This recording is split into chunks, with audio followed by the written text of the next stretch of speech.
Hello everyone. Start करें आज का चैप्टर। हाँ सर जी, स्टार्ट करते हैं। आप लोगों का थोड़ा थोड़ा सा फेवरेट चैप्टर होगा अपना टीडीएस का। सर ये क्या इम्पोर्टेंट है? अरे नहीं, इम्पोर्टेंट तो नहीं है, बट हाँ मोस्ट इम्पोर्टेंट चैप्टर है ये आपके लिए। मोस्ट इम्पोर्टेंट चैप्टर है। Is it clear? Yes sir. Sir पढ़ें? चलिए पढ़ते हैं। हमें पढ़ना क्या है सर?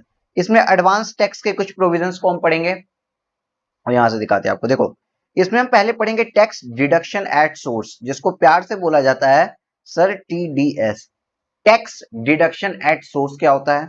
दूसरी बात हम पढ़ेंगे सर एडवांस टैक्स, मतलब अगर मान लीजिए किसी पर्सन की, आपकी ही, अगर लाइबिलिटी, इनकम टैक्स की लाइबिलिटी पूरे साल भर की अगर 20,000 रुपीज है, 20,000 रुपए की आपकी लाइबिलिटी है, तो सरकार ना, जो इंडियन गवर्नमेंट है, वो हम लोगों पे भरोसा नहीं करती है, इसलिए वो एडवांस में टैक्स मांगती है कि भाई आपको ईयर एंड में इतनी इनकम पे इतना ज्यादा टैक्स देना पड़ सकता है, इसलिए वो पहले ही कुछ डेट्स असर्टेंड की हुई है, उस पर आपसे बोलती है एडवांस टैक्स भर दीजिए।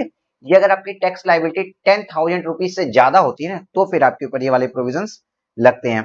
दूसरी बात करती है sir tax collection at source की, टीसीएस के बारे में, जिसके बारे में मैं आपको बता देता हूं। 194Q और 206C1H, ये आपके लिए दोनों बहुत इंपॉर्टेंट है। इसके ऊपर पक्का क्वेश्चन आने की पॉसिबिलिटीज बहुत ज्यादा हैं, तो टीसीएस को मैं वहां बताऊंगा। अभी बात करो सर टीडीएस के बारे में। टीडीएस क्या होता है? ठीक है, ठीक है सर, चलिए बात करिए सर टीडीएस क्या होता है। तो देखिए, आइए हम आपको एक बात बताते हैं। एक छोटी छोटी कुछ बातें पहले समझते हैं सर क्या होता है टीडीएस। देखो, जो टीडीएस के बारे में बात है ना, टीडीएस का फुल फॉर्म क्या है सर? टीडीएस का फुल फॉर्म क्या है सर? टैक्स डिडक्शन, सर साफ लिखो ना, ठीक है, टैक्स डिडक्शन एट सोर्स। मतलब क्या है सर? देखिए, गवर्नमेंट ऑफ इंडिया क्या चाहती है? ट्रांजैक्शंस को ट्रेस करना। क्या करना? ट्रांजैक्शंस को ट्रेस करना। बोले तो सर कि कोई भी ट्रांजैक्शन अगर हो रही है तो उसको ट्रेस करना चाहती है कि भाई साहब ये ट्रांजैक्शन हुई है या नहीं हुई है। एग्जाम्पल के लिए, आपको मेरी बात समझ में नहीं आई होगी, एग्जाम्पल के लिए हम यहाँ पे एक बात लेते हैं। ये है मिस्टर राजू, ठीक है, ये समझिए, ये है मिस्टर राजू। कितनी बड़ी पेन है शीट? तो ठीक है, अपनी बड़ी, काफी बड़ी शीट है, ठीक है। चलिए सर, ये है मिस्टर राजू, ठीक, ये राजू, देखो ये राजू, ठीक है। सर यहाँ पे राजू है, साथ ही साथ यहाँ पे मिस राजू के साथ साथ यहाँ पे एक डिम्पी जी हैं। कौन है ये? डिम्पी जी, ठीक है सर। डिम्पी जी के बाल भी बड़े बड़े बना देते हैं। चलिए सर, ये क्या मस्त फोटो बन गया। चलो, दोनों लोग का कितनी अच्छी ड्राइंग है मेरी, देखो। अब राजू जी क्या करते हैं? राजू जी को ना, राजू जी ने इंटरेस्ट लिया, डिम्पी से इंटरेस्ट नहीं लिया, राजू जी ने, चलिए एग्जाम्पल सुनिए। राजू भैया एक शॉप चलाते हैं। ये एक कौन है? बिजनेसमैन है। कौन है सर? बिजनेसमैन, ठीक है। ये शॉप की जो ओनर थी ना, ये ओनर कौन है? शॉप की ओनर है डिम्पी। चलो, इनका नाम है डिम्पी, इनका नाम है राजू, ठीक। ये शॉप की ओनर कौन है? डिम्पी। तो राजू ने ये शॉप ली और इसको रेंट पे चला रहा है, तो राजू इनको क्या रेंटल पे नहीं करेगा? क्या राजू इनको रेंटल नहीं पे करेगा? राजू इनको रेंटल पे करेगा कि नहीं पे करेगा, बताइए। हाँ सर, बिल्कुल, यहाँ पे राजू इनको रेंटल पे करेगा। अज्यूम करिए ये रेंटल है 2 करोड़ रुपए का। यहाँ पे ना ये 25,000 स्क्वायर फीट की एक एरिया थी, जिसको इसने वेयर हाउस बनाया या इसने मार्ट खोल दिया, कुछ भी किया, 2 करोड़ रुपए, huge huge amount of rental जा रहा है, ठीक है। तो सर एक बात आती है कि गवर्नमेंट ऑफ इंडिया क्या चाहती है? ट्रांजेक्शन को ट्रेस करना। अब देखो यहाँ पे क्या होगा कि जब मिस्टर राजू बनाएंगे अपनी पी&एल अकाउंट, तो यहाँ पे टू रेंट का खर्चा लिखेंगे, टू रेंट का खर्चा डाल देंगे 2 करोड़ रुपए। हाँ सर। अब डिम्पी जी के लिए क्या होगा? ये जो डिम्पी जी हैं, अज्यूम करिए कुछ नहीं करती हैं, इनके पास इनके पेरेंट्स की, हस्बैंड की, किसी की भी एक प्रॉपर्टी पड़ी थी, जिसको ये शॉप को अच्छे से रेंट पे दे के अब वो एंजॉय कर रही है अपनी लाइफ को, ठीक है। अब क्या पता डिम्पी आईटीआर भरेगी कि नहीं भरेगी इनकम में अपनी इस रेंटल इनकम को, देखिए, क्योंकि अगर रेंट रेंट इसका एक्सपेंस है, रेंट जो है अगर राजू का एक्सपेंस है, तो रेंट डिम्पी की इनकम भी तो है। तो गवर्नमेंट ऑफ इंडिया का पता है क्या कंसर्न ये आ रहा है कि भाई साहब, राजू ने तो अपने खर्चे में 2 करोड़ को कंसिडर कर दिया, लेकिन डिम्पी क्या अपनी इनकम में इस 2 करोड़ को कंसिडर करेगी? यहाँ पे इनकम टैक्स डिपार्टमेंट को कंसर्न है। तो इनकम टैक्स डिपार्टमेंट ने एक प्रोविजन ही निकाल दिया टीडीएस का। इसका क्या काम है? ट्रांजैक्शंस को ट्रेस करना, ट्रांजैक्शन की ट्रेसिंग करने के लिए इसने निकाला, ट्रांजैक्शन को कैप्चर करने के लिए निकाल दिया। सर अब ये करती क्या है इसमें, ये मैं आपको बताने जा रहे हैं। देखिए आप इधर आइएगा, थोड़ा सा इधर ध्यान देना, इधर इधर व्हाट्सएप की नोटिफिकेशन ही देखो, ठीक है। चलो यहाँ पे ध्यान देते हैं। अब होता क्या है, देखिए जब ये भाई साहब मिस्टर राजू जब डिम्पी को पेमेंट देंगे 2 करोड़ रुपए की, तो इस खर्चे पे, इस पेमेंट पे 2 करोड़ रुपए पे, इस खर्चे पे ये टैक्स डिडक्शन एट सोर्स कर देंगे। मतलब सर जब हम टीडीएस, थोड़ा सा ध्यान देना, इंपॉर्टेंट लाइन बोलने जा रहे हैं। टीडीएस में D stands for deduction. Deduction मतलब जब हम कोई पेमेंट कर रहे होते हैं तो हम उसमें से कुछ हिस्सा काट लेते हैं, कुछ डिडक्ट कर लेते हैं। लाइक ये देखिए एक रफ शीट है, ये एक रफ शीट है, ठीक है, कागज। अब ये पैसा, ये रेंटल का खर्चा, रेंटल हम पे कर रहे हैं, तो हम इसमें से कुछ पोर्शन काट लेंगे और बाकी कुछ पोर्शन काट के रखे अपने पास ये, और बाकी हम उसको दे रहे हैं रेंटल, ठीक है। सर यही होता है टीडीएस। अब सर इसका मतलब कैसे हुआ, इम्प्लीकेशन थोड़ा समझाइए। देखिए हुआ क्या, 2 करोड़ रुपए का पेमेंट तो जाएगा, ये तो आप समझ रहे हो। राजू के हाथ से डिम्पी को 2 करोड़ का पेमेंट तो जाएगा, तो ये राजू क्या करेगा ना, टीडीएस काटेगा। पहले बात तो राजू क्या करेगा, डिम्पी को देगा 1, अज्यूम करिए यहाँ पे टीडीएस की रेट है एट द रेट 10%। अभी सेक्शन कौन सी है, 194 आई है, आईए है, आईबी है, आईसी है, क्या है, कुछ नहीं है, मैं आपको बता रहा हूँ, अभी बेसिक कंसेप्ट समझो। सर मानते हैं कि टीडीएस की रेट यहाँ पे 10% है, तो राजू क्या करेगा, 2 करोड़ का 10% टीडीएस काटेगा। 2 करोड़ का 10% टीडीएस काटेगा, 10% टीडीएस काटेगा, दैट इज 20 लाख रुपीस। हाँ, और ये 20 लाख रुपए, जैसे कि जो, जैसे कि इस देखिए, इसको मैंने भी इस पेपर को काटा था ना 20 से, कुछ खर्चे को काट के अपने पास रख लिया था, लेकिन अपने पास नहीं रख सकते। ये गवर्नमेंट ऑफ इंडिया को हम जमा करवाएंगे, गवर्नमेंट ऑफ इंडिया को हम डिपॉजिट करवा देते हैं किसके नाम पे, डिम्पी के नाम पे, डिम्पी के नाम पे, ठीक है। ठीक है सर, और जो 1.8 करोड़ है, 1.8 करोड़ मतलब 1 करोड़ 80 लाख रुपए, ये डायरेक्ट डिम्पी को चल जाएगा। ठीक है सर, ये डायरेक्ट डिम्पी को चला गया। समझ में आ रहा है। अब देखो क्या हुआ, मतलब सर जो मेरा खर्चा था, राजू का जो खर्चा था, 2 करोड़ रुपए का खर्चा था, राजू के पॉकेट में से तो 2 करोड़ रुपए ही गए, राजू के पॉकेट में से तो 2 करोड़ रुपए ही गए, लेकिन डिम्पी के ओन पॉकेट में आए 1.8 करोड़ रुपए, और 20 लाख रुपए गवर्नमेंट ऑफ इंडिया को चला गया, लेकिन किसके नाम पे, डिम्पी के नाम पे चला गया। कि भाई साहब टैक्स काटे, डिम्पी का टैक्स, दो करोड़ नहीं सॉरी 20 लाख रुपए डिम्पी का टैक्स काटे और गवर्नमेंट ऑफ इंडिया को जमा कर दिया। अब क्या होगा इससे, ये ट्रांजैक्शन की होगी ट्रेसिंग, ट्रेस कर लिया गया इस ट्रांजैक्शन को कि भैया इतना ज्यादा रेंटल इनकम डिम्पी जी की आई थी, ये पता चल गया। अब सर ये कैसे पता चला, इस बात को समझिए।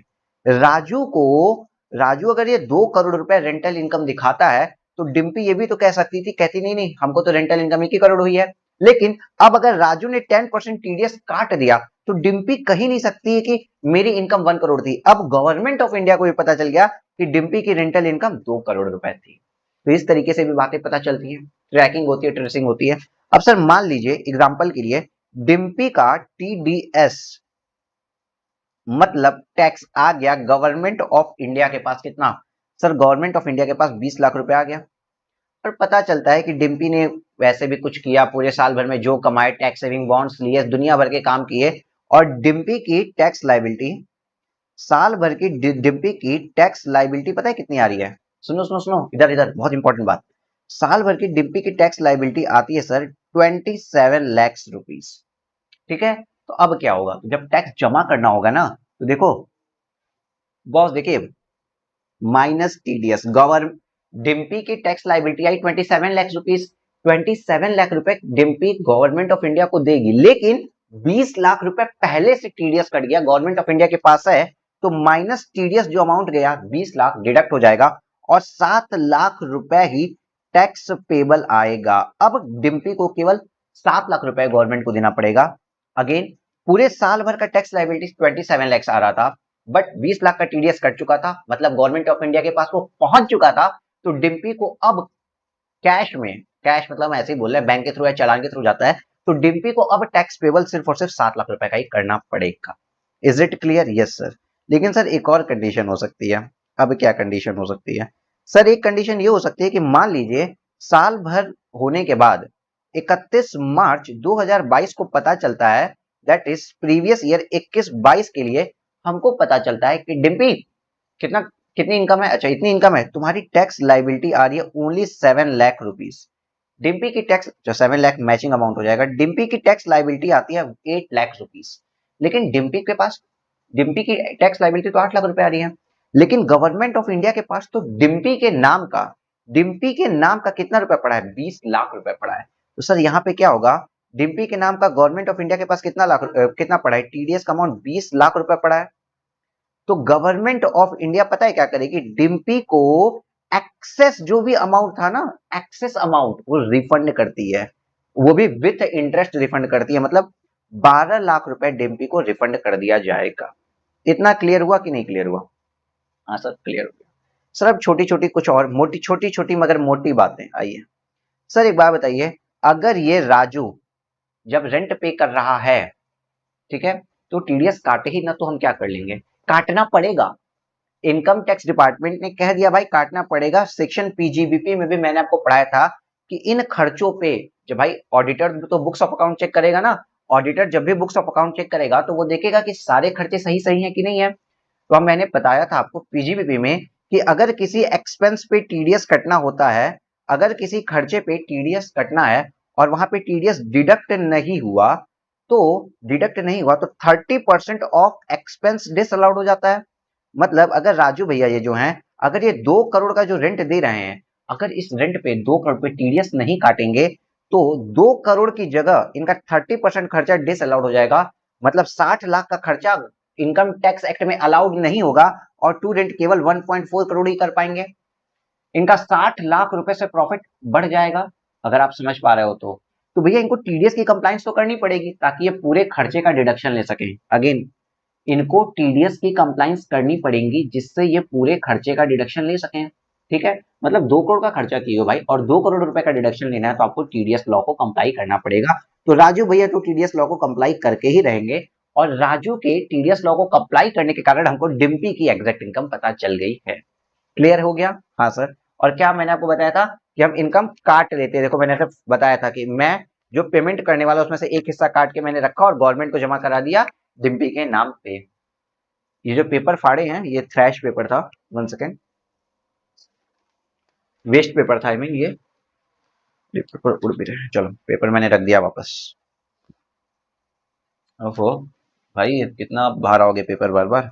ठीक है, यहाँ तक की बात समझ में आ गई। अब सर एक बात बताइए, सर अब एक बात बताइए, सर ये कहाँ, अच्छा ये भाई टीडीएस का मतलब आपको समझ में आया कि टीडीएस क्या है? सर टीडीएस में एक लाइन में लिखना चाहूंगा, देखो मेरे साथ कभी कोई कुछ भी नहीं लिखेगा, केवल क्वेश्चन पॉइंट्स लिखेगा। आप लोगों को पीडीएफ मिल जाएगी मेरे एप्लीकेशन के ऊपर ही, पीडीएफ से सब कुछ देख के आप लिख सकते हैं, या फिर यार अगर मोबाइल एक्सेस है तो अनलिमिटेड व्यूज है, पॉज करके पीछे करके फिर से लिख लेना, बट मेरे साथ मत लिखिएगा। मेरे साथ सिर्फ कैलकुलेटर और क्वेश्चन पॉइंट्स लिखना है।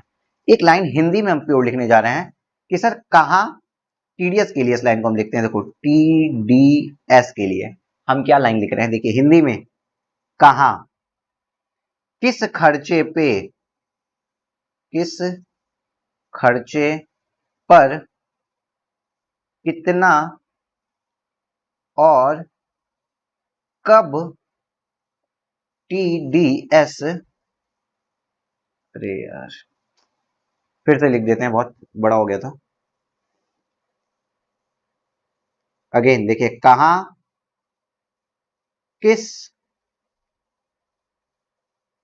खर्चे पर, कहां किस खर्चे पर कितना और कब टीडीएस कटेगा। अब एक सेकेंड थोड़ा सा यहाँ पे आ जाना, ध्यान देके, कटेगा, ठीक है? ठीक है सर। मतलब क्या है सर, कहाँ टीडीएस काटे, एवी जहां मन करे वहां टीडीएस काटे? सर हम जा रहे थे ना कल ना, मैंने ना एक मैगी खरीदी, मैगी का जब पेमेंट किया तो हम टीडीएस काट ले? नहीं, इनकम टैक्स एक्ट बताया है कि आपको कहाँ कहाँ काटना है, वो टैक्स में स्पेसिफाइड किया गया है, आपको केवल उन्हीं जगहों पे टीडीएस काटना है, हर जगह अपने मन से नहीं काटना है। किस खर्चे पे काटना है बताइए भाई, गवर्नमेंट किस खर्चे पे काटना है? जैसे कि उसने बता दिया रेंटल, अगर आप किसी को पेमेंट कर रहे हो, देखो खर्चा बोल रहे हैं, पेमेंट पे ही कट रहा है टीडीएस, क्योंकि पैसा दे रहे हो तभी ना कुछ काट के गवर्नमेंट को दे पाएंगे आप।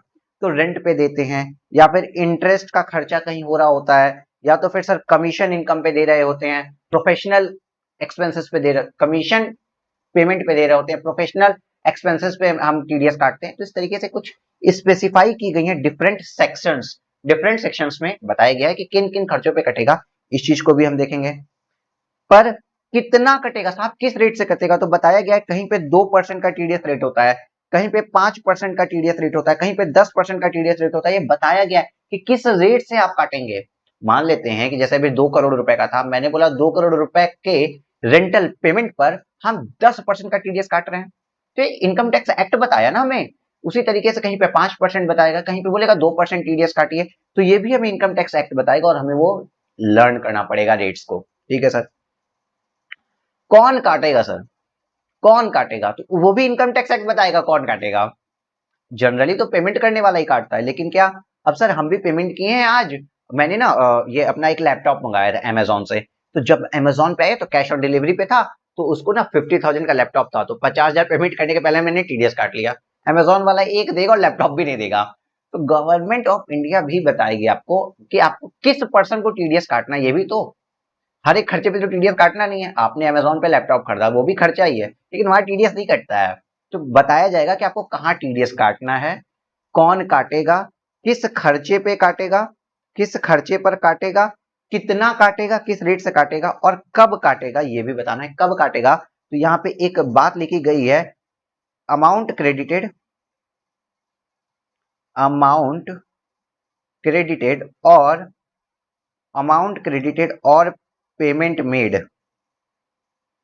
क्या सर क्या लिखते हो, अमाउंट क्रेडिटेड और payment made whichever is earlier, इन दोनों में जो पहले हो जाए। मानते हैं कि क्रेडिट किया गया था आपने 28 जून को, लेकिन आपने पेमेंट कर दिया 1 मई को, तो टीडीएस कब काटेंगे सर, 1 मई वाले के हिसाब से हम काटेंगे। ठीक है, ठीक है सर, इतना समझ में आ गया। ठीक है सर, तो विच एवर इज अर्लियर लगता है, लेकिन एक्सेप्शंस ऑलवेज देयर, कुछ एक्सेप्शंस हैं। देखिए ये पूरी मैंने जो आपको जो कहानी बताई, इसमें कुछ एक्सेप्शंस है, एक्सेप्शंस को पढ़ लीजिए कि टीडीएस, एक्सेप्शंस क्या है कि TDS only at the time of payment. देखो जनरली तो टीडीएस तब कटता है या तो क्रेडिटिंग द पार्टी, जब आपने क्रेडिट किया हो, या तो पेमेंट किया हो, विच एवर इज अर्लियर। लेकिन कुछ जगह ऐसी होती है जहां सिर्फ पेमेंट के टाइम में टीडीएस कटता है। मतलब क्रेडिट पहले हो भी गया हो तो उससे कोई मतलब नहीं है, जब आप एक्चुअल में आपके जेब से पैसा जाएगा ना, जब एक्चुअल में आप पेमेंट करोगे तभी टीडीएस कटता है। जैसे कि सैलरी के खर्चा, मान लीजिए एक्रूवल बेसिस पे आपने पीएनएल में सैलरी दिखा दी, बट एम्प्लॉय को पेमेंट नहीं की, तो जब आप पेमेंट करेंगे सैलरी का तभी टीडीएस कटेगा। तो ये एकदम लिस्ट आप लर्न कर लीजिए। ये 7 आइटम्स ऐसे हैं, ये 7 खर्चे ऐसे हैं जिस समय जब ये अमाउंट पेड होगा तभी टीडीएस कटेगा। जैसे कि सैलरी का खर्चा होता है, एम्प्लॉय प्रोविडेंट फंड का पेमेंट होता है, maturity of life insurance policies हुई, डिविडेंड का खर्चा, कैश विड्रॉल फ्रॉम बैंक अगर आप करते हैं, compensation of compulsory acquisition of property, या तो कोई विनिंग है ना, कैजुअल इनकम यहाँ पे आपको हो रही है। तो इन सब चीजों पे सिर्फ और सिर्फ at the time of payment he TDS कटेगा, और बाकी हर जगह अमाउंट क्रेडिटेड और payment which ever is earlier के केस में टीडीएस कटेगा। इतना क्लियर हुआ कि नहीं हुआ? इस लाइन को चाहो तो आप एक बार लिख लीजिए, इसको आप एक बार लिखिए अपने कॉपी पे, इस चीज को आप एक बार लिख सकते हैं, तो लिखना चाहें आप इस चीज को एक बार लिख लीजिए। आई एम एक्सपेक्टिंग कि आप पॉज करके लिख लिए होंगे। आइए तो फिर हम लोग आगे बढ़ते हैं। मुझे एक्सपेक्टेशन आपने पॉज किया होगा और लिख लिया होगा, बस इतना भी नहीं टाइम देना। चलो सर आज एक सेक्शन पढ़ते हैं सर हम। सर सेक्शन कौन सी? 194A। सेक्शन का नंबर याद करना पड़ेगा, हाँ करना पड़ेगा। 194A क्या बात करता है? TDS on interest. आप इंटरेस्ट का पेमेंट कर रहे हैं, इंटरेस्ट का क्या कर रहे हैं सर? आप इंटरेस्ट का आप यहाँ पे क्या कर रहे हैं? पेमेंट कर रहे हैं, लेकिन अदर देन सिक्योरिटीज, मतलब डिवेंचर विवेंचर पे अगर कोई इंटरेस्ट है उसकी बात नहीं कर रहे हैं भाई, सिक्योरिटीज के ऊपर इंटरेस्ट की बात नहीं कर रहे हैं। आप ऐसा समझो, सिक्योरिटीज के ऊपर वाले इंटरेस्ट के बारे में बात नहीं कर रहे हैं। उसके अलावा अगर आप किसी को कोई इंटरेस्ट का पेमेंट कर रहे हैं तो टीडीएस कटेगा। मतलब मान लेते हैं सर आपने मुन्ना भाई से इंटरेस्ट पे बैंक, मतलब इंटरेस्ट पे पैसे लिए थे तो उसको पेमेंट कर रहे हो, तो किसी भी तरीके का अगर इंटरेस्ट का आप पेमेंट करते हैं, आगे सेक्शन तो बहुत बड़ी है, मैं आपको पूरा पढ़ाता हूँ, किसी भी तरीके का इंटरेस्ट का पेमेंट करते हैं तो टीडीएस कैसे कटेगा? पहली बात, कौन काटेगा? मैंने बताया था हर कोई काटता है क्या? नहीं, कौन काटेगा? पेयर, पैसा पे करने वाले को। जैसे हम जब पेमेंट कर रहे थे, हम जब पैसे दे रहे थे तो पेयर हम थे, जो पैसा देता है वो पेयर और जिसको पैसा मिलता है वो पेई। ठीक है, ठीक है सर। तो अगर पेयर आपका एनी पर्सन है, कोई भी व्यक्ति अगर आपका पेयर है, पेयर आपका कौन है, एनी पर्सन है, इसको कलर को ठीक कर दूंगा मैं। चलिए सर, अगर पेयर आपका एनी पर्सन है, ठीक है, एनी पर्सन, कोई भी पर्सन अगर पे कर रहा है और किसी रेसिडेंट पर्सन को पे कर रहा है, यहाँ पे सर एक बात आती है कि सर रेसिडेंट पर्सन ही आप क्यों कहते हो, यहाँ पे लिटरली आप लोगों को लगेगा कि सर रेसिडेंट पर्सन ही क्यों कर रहे हो। तो एक बात बताओ, क्या नॉन रेसिडेंट की इनकम भारत में टैक्सेबल हो जाएगी हर केस में? सर नॉन रेसिडेंट चैप्टर 2 में पढ़ाया था, अगर वो भारत से कमाया हो, भारत में पाया हो, या सर्विस यूटिलाइज हुई हो भारत में और उस सर्विस का कोई कंसिडरेशन मिला हो तो टैक्सेबल होता है। तो भाई साहब लेकिन उस वो टैक्सेबल तो होता है, लेकिन आप टीडीएस 194 ए में उसका नहीं करता है। नॉन रेसिडेंट का टीडीएस 194 ए में नहीं करता, उसके लिए अलग से सेक्शन बताई जाएंगी। तो 194 ए में किसी भी रेसिडेंट पर्सन का ही टीडीएस कटता है, ठीक है। सर काटने वाला कौन है? सर मैंने बोला एनी पर्सन, कोई फर्म है, कंपनी है, बिजनेसमैन है, लेकिन कौन नहीं काटेगा? छोटा आदमी, छोटा आदमी नहीं काटेगा, ठीक है। कौन सा छोटा आदमी? सर किसको कहते हैं? छोटा बिजनेसमैन। कौन होता है सर छोटा बिजनेसमैन? देखिए, अदर देन इंडिविजुअल और एचयूएफ के केस में को सब कोई काटता है, लेकिन इंडिविजुअल और एचयूएफ वो छोटे बिजनेसमैन माने जाते हैं अगर उनका टर्नओवर 1 करोड़ से कम है। ग्रॉस रिसिप्ट प्रोफेशन के केस में अगर ग्रॉस रिसिप्ट 50 लाख से कम है इन प्रीसीडिंग फाइनेंशियल ईयर, तो सर उनको टीडीएस की कंप्लाई नहीं करनी पड़ेगी। सर प्रीसीडिंग फाइनेंशियल ईयर आपका क्या मतलब है? देखो, देखिए देखिए, इधर इधर इधर देखो, आप प्रीवियस ईयर 21-22 के लिए चीजें पढ़ने वाले हो ना, दैट इज असेसमेंट ईयर 22-23। हाँ सर, ये ईयर कब से स्टार्ट हो गया? 1 अप्रैल 2021 से स्टार्ट हो गया और 31 मार्च 2022 को खत्म हो जाएगा। हाँ, हम बोल रहे हैं कि इस ईयर में आपको, इस वाले साल में आपको टीडीएस की कंप्लाई करनी है कि नहीं, टीडीएस के प्रोविजंस आपको फॉलो करने हैं कि नहीं करने, इसका बेस क्या लें? हमने बोला कि भाई साहब इसके पिछले साल में, मतलब प्रीवियस ईयर 2021 में, पिछले साल में क्या आपका टर्नओवर 1 करोड़ से ज्यादा था, 1 सीआर से ज्यादा था, या ग्रॉस रिसिप्ट 50 लाख से ज्यादा थी? अगर पिछले साल आपका ये थ्रेशोल्ड क्रॉस हो गया, इट मींस आप एक बड़े बिजनेसमैन हो और इस साल से आप टीडीएस के प्रोविजंस को कंप्लाई करेंगे। इतना क्लियर है? यस सर, इतना क्लियर है। तो यहाँ पे सीधे बात बोल दी गई कि पेयर कौन? एनी पर्सन, लेकिन अदर देन इंडिविजुअल और एचयूएफ, जो छोटे बिजनेस वाले हैं। छोटे बिजनेस वाले बोले तो जिनका पिछले साल का टर्नओवर 1 करोड़ से कम और ग्रॉस रेट 50 लाख से कम थी। ठीक ठीक है सर। वो जब पेमेंट करेंगे, इंटरेस्ट के केस में कौन? जब पेमेंट करेंगे या crediting the party which ever earlier के टाइम, टीडीएस काटना पड़ेगा, लेकिन कितना? तो सर यहाँ पे रेट बता दी, 10% के रेट से टीडीएस कटेगा। 10% के रेट से टीडीएस कटेगा। इतना समझ में आया? हाँ सर, इतनी बात तो हमको समझ में बहुत अच्छे से आ गई है कि 10% के रेट से टीडीएस कटेगा। तो सर यहाँ पे आइए, एक बार प्लीज देखिए, इधर आना सभी लोग। अरे चलिए देखिए, हमने बोला कहाँ कौन काटेगा, ये भी हो गया। किस खर्चे पे कटेगा? तो रेंट पे कटेगा। पर कितना कटेगा? तो यहाँ पता, रेंट नहीं सॉरी, इंटरेस्ट पे कटेगा। कितना कटेगा? तो 10% कटेगा। कब कटेगा? तो सर क्रेडिटिंग द पार्टी और payment which ever is earlier कटेगा। ठीक है, यहाँ तक की बात समझ में आ गई। लेकिन अब कुछ कंडीशंस भी हैं, स्पेशल पॉइंट्स, एक्सेप्शंस, कि सर इस समय टीडीएस नहीं कटेगा। मतलब सर इंटरेस्ट का पेमेंट 100 रुपए कर रहे हैं, टीडीएस काट लेके आ रहे, क्या मजाक करते हो सर? वहां पे भी तो कुछ अमाउंट की लिमिट होगी ना। इंटरेस्ट का खर्चा 2 रुपए कर रहे हैं, काट दे क्या? 50 रुपए इंटरेस्ट का खर्चा कर रहे हैं, काट दे क्या? ऐसा नहीं होता है। तो भाई गवर्नमेंट ने बोला, आपकी इनकम टैक्स एक्ट बोलता है कि अगर इंटरेस्ट का अमाउंट, अगर देखिए, interest paid by the bank, post office, cooperative society, अगर जो भी इंटरेस्ट आप पेड बाय बैंक, अगर इंटरेस्ट बैंक पे कर रहे हैं, देखो आ जाओ जाओ सभी लोग, इधर इधर इधर इधर, बहुत इंपॉर्टेंट है। पेड बाय बैंक, बैंक पे कर रहा है आपको, मतलब आपका सेविंग बैंक अकाउंट रहा होगा, आप बैंक को पे नहीं कर रहे हैं, बैंक आपको पे कर रहा है। यहाँ पे समझो, आप बैंक को पे नहीं कर रहे हैं। देखिए देखिए यहाँ पे, इधर सुन लो, छोटी सी बात, बच्चे बहुत तगड़ा कंफ्यूज होते हैं यहाँ पे। कुछ बच्चों को ये लगता है ना कि सर हमने एक लोन लिया, कुछ बच्चों को लगता है ये है मिस्टर राम, राजू, राजू भैया है, ठीक है, राजू भैया ने लोन लिया, हाउस लोन लिया है 2 करोड़ रुपए का, जिसका वो इंटरेस्ट पे कर रहे हैं 20 करोड़ करते हैं इसको हम, हाउसिंग लोन ले लिया है 20 करोड़ रुपए का, जिसका वो 10 लाख रुपए का इंटरेस्ट पे कर रहे हैं। तो सर राजू इंटरेस्ट पे किसको कर रहा है? बैंक को कर रहा है। तो यार बैंक को कर रहे हो, टीडीएस का रीजन है ट्रांजेक्शन्स को ट्रेस करना। जो ट्रांजेक्शन्स बैंक के थ्रू होती है वो तो ऑटोमेटिकली ट्रेस हो जाती हैं। तो भैया जब राजू बैंक को 10 लाख का पेमेंट कर रहा है ना इंटरेस्ट का, किसका, इंटरेस्ट का, तो टीडीएस नहीं कटता है। बैंक हो, पोस्ट ऑफिस हो, कोऑपरेटिव सोसाइटीज हो जो बैंकिंग बिजनेस में एंगेज है, मतलब कोई पर्सन अगर बैंकिंग या फाइनेंशियल इंस्टीट्यूशन इन लोगों को जब पे करता है तो भैया उसको तब टीडीएस नहीं काटना है। ये समझिए, आपने आपकी सीसी अकाउंट है, आपका हाउसिंग लोन है, आपने कोई बिजनेस लोन लिया है, कार लोन लिया है, अगर आप इंटरेस्ट पे कर रहे हो बैंक्स को, पोस्ट ऑफिस को, कोऑपरेटिव सोसाइटी को जो बैंकिंग बिजनेस में एंगेज है, तो आप टीडीएस नहीं काटते हैं। ये प्रोविजन कहाँ आ गई? अब बैंक आपको पे कर रहा है, जब मतलब बैंक आपको पे करता है किसी भी इंसान को उसके डिपॉजिट्स वगैरह पे, सेविंग डिपॉजिट उसका था 5 करोड़ की एफडी थी, 20 करोड़ की एफडी थी, जब वहां पे बैंक पेमेंट करता है ना, देखिए, if interest paid by bank, post office और कोऑपरेटिव सोसाइटी, कौन सी कोऑपरेटिव सोसाइटी, जो कि बिजनेस में, इसमें बैंकिंग बिजनेस में इंक्लूड होती है, और वो 40,000 रुपए तक का पेमेंट करता है तो टीडीएस नहीं लगेगा। लिखे हम नो टीडीएस, मतलब 40,000 रुपए के अगर ऊपर पेमेंट करेंगे तो ही टीडीएस आएगा। देखिए यहाँ पे लिखा है टीडीएस अप्लाइड होगा अगर 40,001 रुपए की पेमेंट हो गई, तो 40,000 रुपए की पेमेंट हुई तो टीडीएस नहीं लगेगा।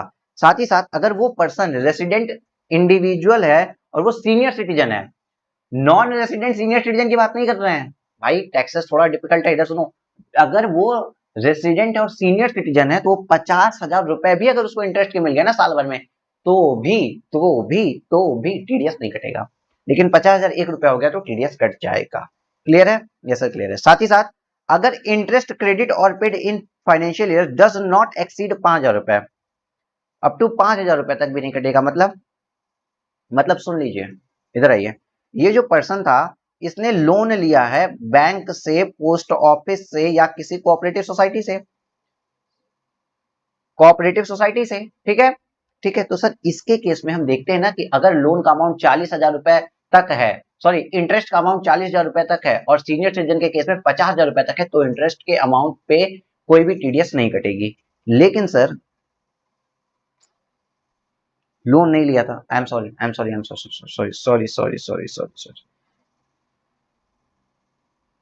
सॉरी, डिपॉजिट किया था और बैंक इसको इंटरेस्ट दे रहा है अप टू 40,000 रुपए, 40,000 रुपए तक का मतलब इंटरेस्ट दे रहा है तो टीडीएस नहीं कटेगा। लेकिन अब ऐसा भी तो हो सकता है ये पर्सन, देखिए, interest credited or paid in financial year does not exceed 5,000 रुपए, ये इंसान किसी को इंटरेस्ट का पेमेंट कर रहा है, ये इंसान किसी को इंटरेस्ट का पेमेंट कर रहा है, कितना, 5,000 रुपए तक का, ये इंसान किसी को इंटरेस्ट का पेमेंट कर रहा है। मतलब मान लीजिए सर आपकी जो बैलेंस शीट थी उसमें अनसिक्योर्ड लोन जो होते हैं, अनसिक्योर्ड लोन का जब पेमेंट हो रहा है और वो 5,000 रुपए से ज्यादा है, तो भी सर इस व्यक्ति को टीडीएस काटना पड़ेगा।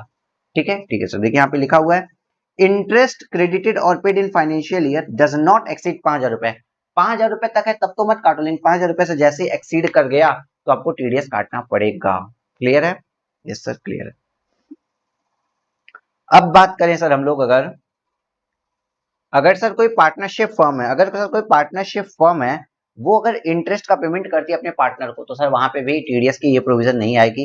अगर देखिए इधर, interest paid credited in respect of deposit, यही मैं बता रहा था, under any scheme formed by central government, अगर आप कर रहे हैं सर वहां पे भी सेंट्रल गवर्नमेंट को ही मतलब सेंट्रल गवर्नमेंट वाली स्कीम में अगर डिपॉजिट पे इंटरेस्ट वगैरह आ रहा है तो वहां पे भी टीडीएस नहीं कटेगा। साथ ही साथ एक बात याद रखना, अगर आप पेमेंट करते हैं किसी बैंक को, एक सेकंड देखते हैं हम, कहीं कहीं लिखा होगा, अगर आप इंटरेस्ट का पेमेंट करते हैं किसी बैंक को, फाइनेंशियल इंस्टीट्यूशन को, या फिर जो कोऑपरेटिव सोसाइटी होती है जो इंगेज होती है बिजनेस और प्रोफेशन के अंदर, तो फिर आपके ऊपर टीडीएस की इम्प्लीकेशन नहीं आती है। एक इंपॉर्टेंट लाइन हम आपको दिखाना चाहेंगे, देखिए, इंटरेस्ट पेड और क्रेडिटेड टू, अगर पेमेंट हो रहा है, आप पेमेंट कर रहे हैं किसको, बैंकिंग कंपनीज को, कोऑपरेटिव सोसाइटी को जो कि इंगेज है बैंकिंग बिजनेस के अंदर, या फाइनेंशियल कॉर्पोरेशंस को, लाइफ इंश्योरेंस कॉर्पोरेशन, मतलब इंश्योरेंस कंपनी को भी अगर आप पेमेंट कर रहे हैं तो सर तब टीडीएस नहीं कटेगा। इतना क्लियर हो रहा है कि नहीं हो रहा है? थोड़ा सा इंपॉर्टेंट पार्ट है और अब हम इसको स्विच मारने वाले हैं। सर ठीक है, इतना क्लियर हो रहा है। साथ ही साथ एक और इंपॉर्टेंट बात याद रखिएगा, interest under income tax act 1961, मतलब क्या है सर, यहाँ पे जैसे मान लीजिए किसी की टैक्स लाइबिलिटी आई कि सर उसको ना 12 लाख रुपए का टैक्स जमा करना है इनकम टैक्स डिपार्टमेंट के अंदर, उसका इनकम टैक्स आया 12 लाख रुपए, वो बंदा जमा ही नहीं कर रहा है, उसके ऊपर 12 लाख के ऊपर इंटरेस्ट लग गया, समझ लीजिए 1,20,000 रुपए इंटरेस्ट भी लग गया। अब जब चूंकि यहाँ पे क्या हुआ, वो पर्सन, वो बिजनेसमैन वो बिजनेसमैन इंटरेस्ट का पेमेंट कर रहा हो, 40,000 रुपए से ज्यादा का इंटरेस्ट का पेमेंट कर रहा है, यहाँ 5,000 रुपए से भी ज्यादा का इंटरेस्ट का पेमेंट कर रहा है, तो सर वो क्या करे? अब इनकम टैक्स डिपार्टमेंट को पेमेंट कर रहा है तो क्या टीडीएस काटे? नहीं भाई, टीडीएस काट के उसी को तो जमा कराओगे। मतलब आप टीडीएस काटेंगे तो इनकम टैक्स डिपार्टमेंट को तो जमा कराते हैं, तो काटने की जरूरत ही नहीं है। तो यहाँ लिखा है interest under income tax act 1961, यहाँ पे कोई भी टीडीएस काटने की जरूरत नहीं होती है। इतना क्लियर हो रहा है कि नहीं हो रहा है सर? हो रहा है। और इसके साथ साथ मैं आपको बताता हूँ 194 ए के अंदर ये बहुत सी तमाम लाइंस लिखी हैं, इसको आप खुद एक बार रीड कर लीजिएगा, आपको कहीं से भी कोई इशू नहीं आने वाला है। क्यों नहीं पढ़ा रहे हो सर? कितना पढ़ाएंगे यार, एग्जाम स्पेसिफिक पढ़ा रहे हैं जिसपे क्वेश्चंस पूछता है। बाकी वो ऐसी लाइंस है जैसे कि यार बैंक्स को अगर आप पेमेंट करते हैं, जैसे मैंने यहाँ पे लिख दिया कोऑपरेटिव सोसाइटी, तो उन्होंने पूरा बड़ा सा लिखा है कि कोऑपरेटिव सोसाइटी जो कि बैंकिंग बिजनेस में ही इंगेज होनी चाहिए, insurance company and all that. तो उसको आप एक बार जनरल रीडिंग करो, उसमें कुछ भी ऐसा नहीं है जो आपको समझ में नहीं आ सकता। अब एक बात समझो, अब लीजिए सर मजे, टैक्स प्लानिंग करने वाले एक आदमी को पकड़ के लाते हैं सर लोग। टैक्स प्लानिंग, ये बंदा क्या करता है? Tax planning. इसका क्या नाम है? चतुर। चतुर भैया सोचते हैं कि अगर हमको, चतुर भैया ने कहा कि अगर इनको बैंक से 40,000 रुपए से ज्यादा का इंटरेस्ट मिल गया तो सर बैंक टीडीएस काट लेगा। बैंक टीडीएस काट लेगा कितना? 10% से। चतुर भैया चले होशियार, चतुर भैया बने होशियार, उन्होंने कहा इनका खाता आई एम सॉरी, इनका खाता है एसबीआई में। चतुर भैया बने होशियार, इन्होंने कहा एसबीआई में मेरा अकाउंट है और मेरे साथ कोई मत लिखना, मैं यहाँ पे 1 लाख रुपए जमा करवा दूंगा एसबीआई में यहाँ पे एसबीआई का D1 ब्रांच में 1 लाख, D2 ब्रांच में 1 लाख, D3 ब्रांच में, उसी शहर की तीसरी ब्रांच में 1 लाख रुपए जमा करा दिए, उसी शहर की चौथी ब्रांच में 1 लाख रुपए जमा करवा दिए, उसी शहर हो या कहीं की भी हो यार, वहां की 5वीं ब्रांच में 1 लाख जमा करवा दिए, उसी बैंक की 6वीं ब्रांच में 1 लाख रुपए जमा कर दिए। मतलब एसबीआई की D1 ब्रांच थी, D2 ब्रांच थी, D3, D4, D5, D6, SBI के डिफरेंट ब्रांचेस में, एक सेम बैंक के डिफरेंट ब्रांचेस में उन्होंने अलग अलग रुपए जमा करा दिए। और अब इनको इंटरेस्ट का पैसा मिल रहा है 10%, मतलब 10,000 रुपए इनको इंटरेस्ट आ रहा है एट द रेट 10% के रेट से। इनको 10,000 रुपया साल भर का इंटरेस्ट मिलता है, 10,000 रुपया साल भर का इंटरेस्ट मिलता है। क्लियर है? हाँ सर क्लियर हो गया, 10,000 रुपया साल भर का इंटरेस्ट मिलता है। अब चतुर भैया क्या सोच रहे हैं? चतुर भैया एकदम खुश हैं कि भाई साहब इन्होंने तो कर दी टैक्स प्लानिंग, किसी भी ब्रांच से 40,000, कोई भी एक ब्रांच आपको 40,000 रुपए से ज्यादा का तो इंटरेस्ट दे ही नहीं रही है। हर एक ब्रांच देखिए तो 10,000 रुपए तक का इंटरेस्ट दे रही है आपको, तो टीडीएस नहीं कटेगा। लेकिन ऐसा नहीं है चतुर्देव, ऐसा नहीं है। ये जो एसबीआई है, ये एसबीआई क्या फॉलो करती है? Core banking solution, core banking solution मतलब सीबीएस फॉलो करती है। कोर बैंकिंग सॉफ्टवेयर होता है इनका। जिसको इसके बारे में ज्यादा जानना है मेरे यूट्यूब चैनल पे जाइएगा, सीए फाइनल इंटर क्लासेस पे, चैप्टर नंबर 5 की ईआईएस के सारे वीडियोस पढ़े, आप कर लीजिए, आपको समझ में आएगा। तो कोर बैंकिंग सिस्टम फॉलो करते हैं जिससे ये सबका डाटा इंटर रिलेटेड हो जाता है, सारी ब्रांचेस का डाटा इंटर रिलेटेड हो जाता है। तो एसबीआई को दिखता है कि इनको इस साल में टोटल पेमेंट गया है 60,000 रुपीज इंटरेस्ट का, तो सर एसबीआई क्या करेगी पता है? 194 ए के अंदर इनका टीडीएस काट लेगी, इनका टीडीएस काट लेगी। जब इंटरेस्ट का पेमेंट करेगी तो एसबीआई इनका टीडीएस काटेगी, 6,000 रुपए इनका टीडीएस कटेगा और 54,000 रुपीज की इनको पेमेंट दे दी जाएगी। इतना क्लियर हो रहा है? इतना क्लियर हो रहा है कि नहीं हो रहा है ये बता दो।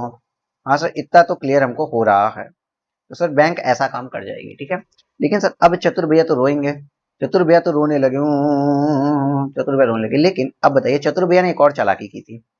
चतुर भैया की तरह एक और थे, चालू जी एक और थी, उन्होंने पता है क्या किया? उनके पास भी थे 6 लाख रुपए, ठीक है। अब उन्होंने क्या किया? उन्होंने इलाहाबाद बैंक में 1 लाख रुपए जमा किए, ठीक। उन्होंने उसके बाद एसबीआई में 1 लाख रुपए जमा किए, बस बातें सुनना। उसके बाद उन्होंने पीएनबी के अंदर 1 लाख रुपए जमा किया, उसके बाद उन्होंने 1 लाख रुपए पीएनबी, उसके बाद CBI central bank of India के अंदर उसने 1 लाख रुपए जमा किया, एचडीएफसी के अंदर उसने 1 लाख रुपए जमा किए, उसके बाद बैंक ऑफ बड़ौदा पकड़ लेते हैं सर, उसमें उन्होंने 1 लाख रुपए जमा किए। और हर बैंक से इनको 10% का इंटरेस्ट मिला, मतलब यहां से भी इनको 10,000 रुपए का इंटरेस्ट मिला, यहां से भी 10,000 रुपए, यहां से भी 10, यहां से भी 10, यहां से भी 10, यहां से भी 10, इनको टोटल इंटरेस्ट मिला 60,000 रुपीज का। लेकिन यहाँ पे टीडीएस नहीं कट पाएगा। क्यों भाई साहब? कोर बैंकिंग सॉल्यूशंस जो होते हैं, जो आपके कोर बैंकिंग सॉल्यूशन होते हैं, वो central state bank of India SBI जो अपने डिफरेंट ब्रांचेस का डाटा कोरिलेट कर सकती है ना, डिफरेंट बैंक्स का थोड़ी डाटा को रिलेट हो सकता है, एक ही बैंक के डिफरेंट ब्रांचेस का डाटा को रिलेट हो सकता है, डिफरेंट बैंक्स का डाटा नहीं आ पाता, तो सर यहाँ पे टीडीएस नहीं कटेगा, क्योंकि डिफरेंट ब्रांचेस नहीं है, डिफरेंट बैंक्स हैं। डिफरेंट ब्रांचेस होती तो सर टीडीएस कट जाता, सीबीएस काम आता।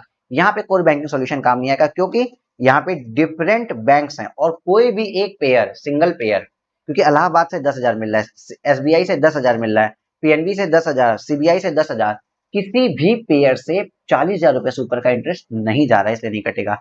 लेकिन इतने इस वाले क्वेश्चन में अगर देखिए तो एक सिंगल पेयर एसबीआई से 40,000 रुपए से ज्यादा का इंटरेस्ट आ रहा था, इसलिए यहाँ टीडीएस कट गया था।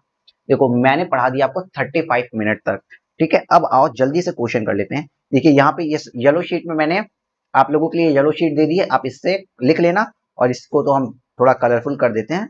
अब आते हैं क्वेश्चन पढ़ते हैं। क्वेश्चन नंबर 1 बहुत ज्यादा इजी, इतना इजी जिसकी कोई लिमिट नहीं। देखिए, examine the TDS implication under section 194A in the case mentioned here under. यहाँ पे 3 पॉइंट्स बताए गए हैं और बोला गया है कि 194A के अकॉर्डिंग क्या होगा। ठीक है, तो देखते हैं। ऑन 1 अक्टूबर 2021, 1 अक्टूबर 2021 को mister Harish made a 6 month fix deposit of 10 lakh eight the rate 9% per annum with ABC cooperative bank. The fix deposit matures on 31/3/2022। 31/3/2022 को इनको एक सम मिल रहा है फिक्स्ड डिपॉजिट का। ठीक है सर, डिपॉजिट्स पे भी, डिपॉजिट पे जो इंटरेस्ट आता है उसके ऊपर तो सर हम बैंक मेरा टीडीएस काटेगा, बैंक तो टीडीएस काटेगा, बिकॉज बैंक हमको इंटरेस्ट का पेमेंट कर रहा है। ठीक है, बैंक तो सर मेरा टीडीएस काटेगा, लेकिन मेरा इंटरेस्ट 40,000 रुपए से ज्यादा होना चाहिए। तो यहाँ पे बताया नहीं है हरीश की एज क्या है, तो हम मानेंगे 40,000 वाली लिमिट लगेगी। अगर लिखता सीनियर सिटीजन है तो भाई 50,000 की लिमिट लेते हैं। 6 मंथ फिक्स डिपॉजिट है 10 लाख रुपए का 9% के हिसाब से, तो 10 लाख का 9% 6 महीने के लिए कितना होता है? 10 लाख का 9% 90,000 रुपए।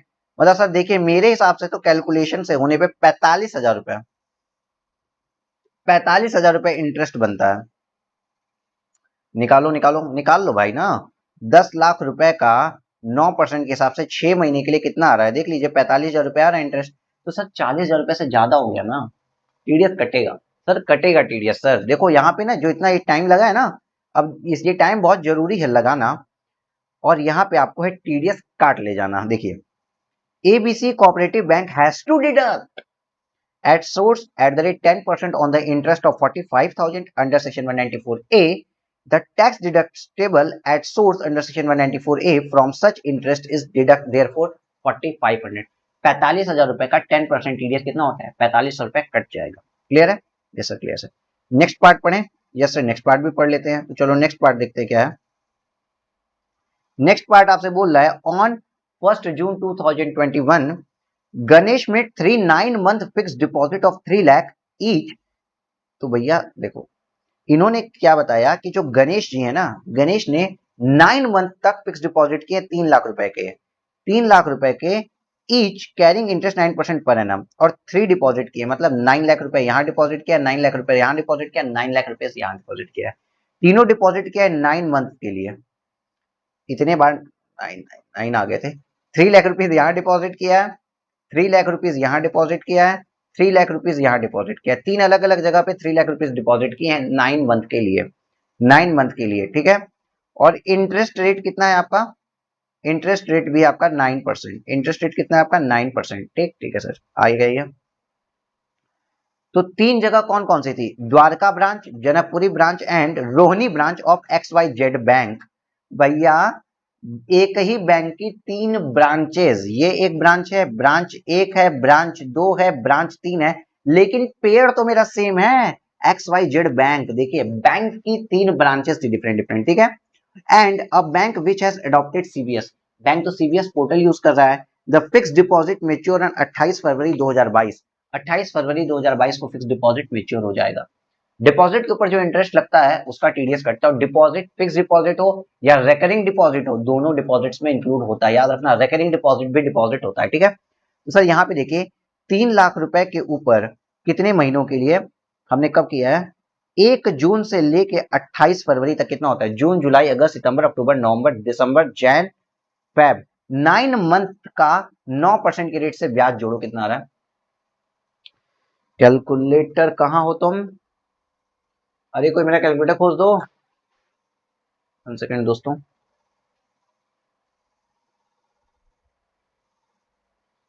चलिए कैलकुलेटर मिल गया मुझे। 3 लाख रुपीज का 9% डिवाइड बाई 12 × 9 मंथ के लिए होता है 20,200, कितना दिख रहा है, 20,250 रुपए। 20,250 रुपए दिखता है, ठीक है सर। 20,250 रुपए इंटू 3, बिकॉज यहाँ भी 20,250, यहाँ भी 20,250, तो टोटल मेरा इंटरेस्ट आ रहा है 60,750 रुपीज। 40,000 रुपए से ज्यादा हो गया तो सर यहाँ पे क्या टीडीएस कटेगा? बिल्कुल कटेगा। देखो एक ही बैंक की 3 ब्रांचेस है, 3 अलग अलग बैंक होते तो टीडीएस नहीं कटता, ठीक है। आइए देखिए क्वेश्चन में क्या लिखा हुआ है। XYZ bank has to deduct tax at the rate 10%। TDS कटेगा at the rate 10% under scheme 194A since the aggregate interest on fixed deposit with the 3 branches of bank 60,750। Aggregate single pair के लिए, pair कौन है यहाँ पे, जो पैसा पे कर रहा है वो कौन है सर, वो कौन है, XYZ बैंक। XYZ बैंक तो सिंगल पेयर 40,000 रुपए से ज्यादा का पेमेंट कर रहा है, इसलिए भाई साहब यहाँ पे टीडीएस कटेगा। 60,750 रुपए का पेमेंट कर रहा था। कैसे आई ये फिगर? 3 लाख रुपए 3 जगह डिपॉजिट किए 9% के हिसाब से 9 मंथ के लिए, कैलकुलेट करके देख लीजिए। which exceed threshold limit of 40,000 rupees. Since XYZ has adopted CBS, the aggregate interest credited or paid by all branches has to be considered. तो जितने भी अलग अलग ब्रांचेस से मैंने पेमेंट किया वो सब कंसीडर की जाएगी। Since the aggregate limit 60,750 exceed threshold limit of 40,000, then tax has to be deducted under section 194A at the rate 10% of interest. ठीक है, हाँ सर। अब लास्ट बट मोस्ट अच्छा वाला क्वेश्चन, मोस्ट अच्छा वाला क्वेश्चन देखिए। ऑन 1 अक्टूबर 2021, ये बहुत मस्त क्वेश्चन है, ठीक है, इंपॉर्टेंट भी है, मार्क कर लीजिए इंपॉर्टेंट। और इंपॉर्टेंस अच्छा यहाँ पे लिखिए क्वेश्चन, बहुत बड़ा बड़ा क्वेश्चन लिखना, ठीक है। इंटरेस्ट ऑन 1 अक्टूबर 2021 को क्या हुआ, mister Rajesh started 6 month recurring deposit of ₹2 lakh. 6 month recurring deposit of ₹2 lakh per month at the rate 8% per annum with PQR Bank. The recurring deposit mature on 31/3/2022।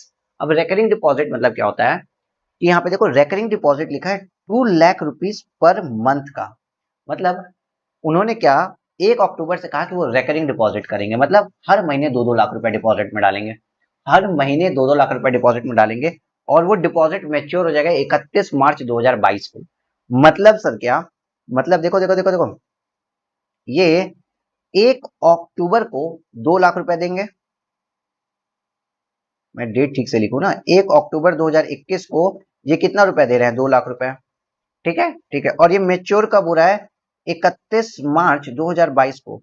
मतलब ये 1 अक्टूबर 2021 को जिन्होंने 2 लाख रुपए दिए वो कितने महीने तक बैंक में पड़ा रहा, बोलो कितने महीने तक बैंक में पड़ा रहा। तो सर अक्टूबर नवंबर दिसंबर जनवरी फरवरी मार्च 6 महीने तक पड़ा रहा बैंक में, उसके बाद तो सर यहाँ मेच्योर हो जाएगा, ठीक है। अब सर फिर जब आई 1 नवंबर 2021, ये रेकरिंग डिपॉजिट था, हर महीने जाएगा, तो 1 नवंबर 2021 को भी 2 लाख रुपए चला गया। और सर ये भी बैंक में कितने महीने पड़ा रहेगा, सर बैंक में कितने महीने पड़ा रहेगा, बोलो बोलो बोलो बोलो, कितने महीने बैंक में पड़ा रहेगा। सर ये 31 मार्च 2022 तक सर ये भी पड़ा रहेगा। तो सर ये नवंबर दिसंबर जनवरी फरवरी मार्च सिर्फ और सिर्फ 5 मंथ तक सर बैंक में पड़ा रहेगा, सिर्फ और सिर्फ 5 मंथ तक बैंक में पड़ा रहेगा। अब सर जब 1 दिसंबर 2021 आएगी, सर अगेन ये 2 लाख रुपए की पेमेंट करेंगे, और ये 2 लाख रुपए दिसंबर जनवरी फरवरी मार्च सिर्फ और सिर्फ 4 महीने तक बैंक में पड़ा रहेगा। इसी तरीके से सर ये जनवरी में एक पेमेंट करेगा, फरवरी में एक पेमेंट करेगा, और 1 मार्च 2021 को भी पेमेंट करेगा। हर बार सर 2-2 लाख रुपए की पेमेंट की जाएगी, हर बार 2-2 लाख रुपए की पेमेंट होगी, ठीक है। चलो हम ठीक से लिख देते हैं। 1 जनवरी को जो 2 लाख रुपए दिया इन्होंने, तो 1 जनवरी 2022 को जो पेमेंट दिया वो जनवरी फरवरी मार्च 3 महीने तक बैंक में पड़ा रहेगा, उसके बाद मेच्योर हो जाएगा। जो 1 फरवरी 2022 को जिन्होंने पेमेंट किया है वो 2 महीने तक बैंक में पड़ा रहेगा, 2 महीने तक पड़ा रहेगा, कैसे, फरवरी में और मार्च में। और जो 1 मार्च 2022 होगा, यहाँ पे 1 मार्च 2022 को जिन्होंने पेमेंट किया 2 लाख रुपए का डिपॉजिट किया, वो सर 1 महीना पूरा का पूरा मार्च तक बैंक में पड़ा रहेगा। और ये सब कुछ लिखा है, रेकरिंग डिपॉजिट जो है 31 मार्च 2022 को मैच्योर हो जा रहा है, और मैच्योर हो जा रहा है मतलब पैसा वापस मिल जाएगा विथ इंटरेस्ट। देखिए यहाँ पे लिखा 31 मार्च 2022, यहाँ पे पढ़ो, देखो 1 अक्टूबर 2021 से राजेश भैया ने स्टार्ट किया 6 month recurring deposit of 2 lakh per month eight the rate 8% per annum with PQR limited. मतलब 1 अक्टूबर से हर महीने वो 2-2 लाख रुपए दे रहे हैं, और जितना भी रिकरिंग डिपॉजिट जमा होगा ना वो मैच्योर हो जाएगा 31 मार्च 2022 तक। तो इफेक्टिवली कितने महीने तक बैंक में पैसा पड़ा रहा? इफेक्टिवली आप देखिए तो आपका 2 लाख रुपए पे कितने महीने तक बैंक में पैसा पड़ा रहा? सर 2 लाख रुपए देखा जाए तो देखो हम शॉर्टकट तरीके से पढ़ा रहे हैं, वो लॉन्ग वाला जो तरीका होता है कि 2 लाख रुपए 6 महीने एट द रेट 8% है ना, एट द रेट 8% जो अमाउंट आएगा वो लिखो, फिर 5 महीने के लिए जो आएगा वो लिखो, 4 महीने के लिए जो आएगा वो लिखो, 3 महीने के लिए जो आएगा, 2 महीने के लिए जो आएगा, 1 महीने के लिए जो आएगा वो लिखो, फिर जोड़ो। तो वो एक बहुत पुराना तरीका है, वो आप में से कोई करने वाला है नहीं। देखो सीधी बात है, कितने महीने तक बैंक में पैसा पड़ा रहा? तो सर 4 महीने।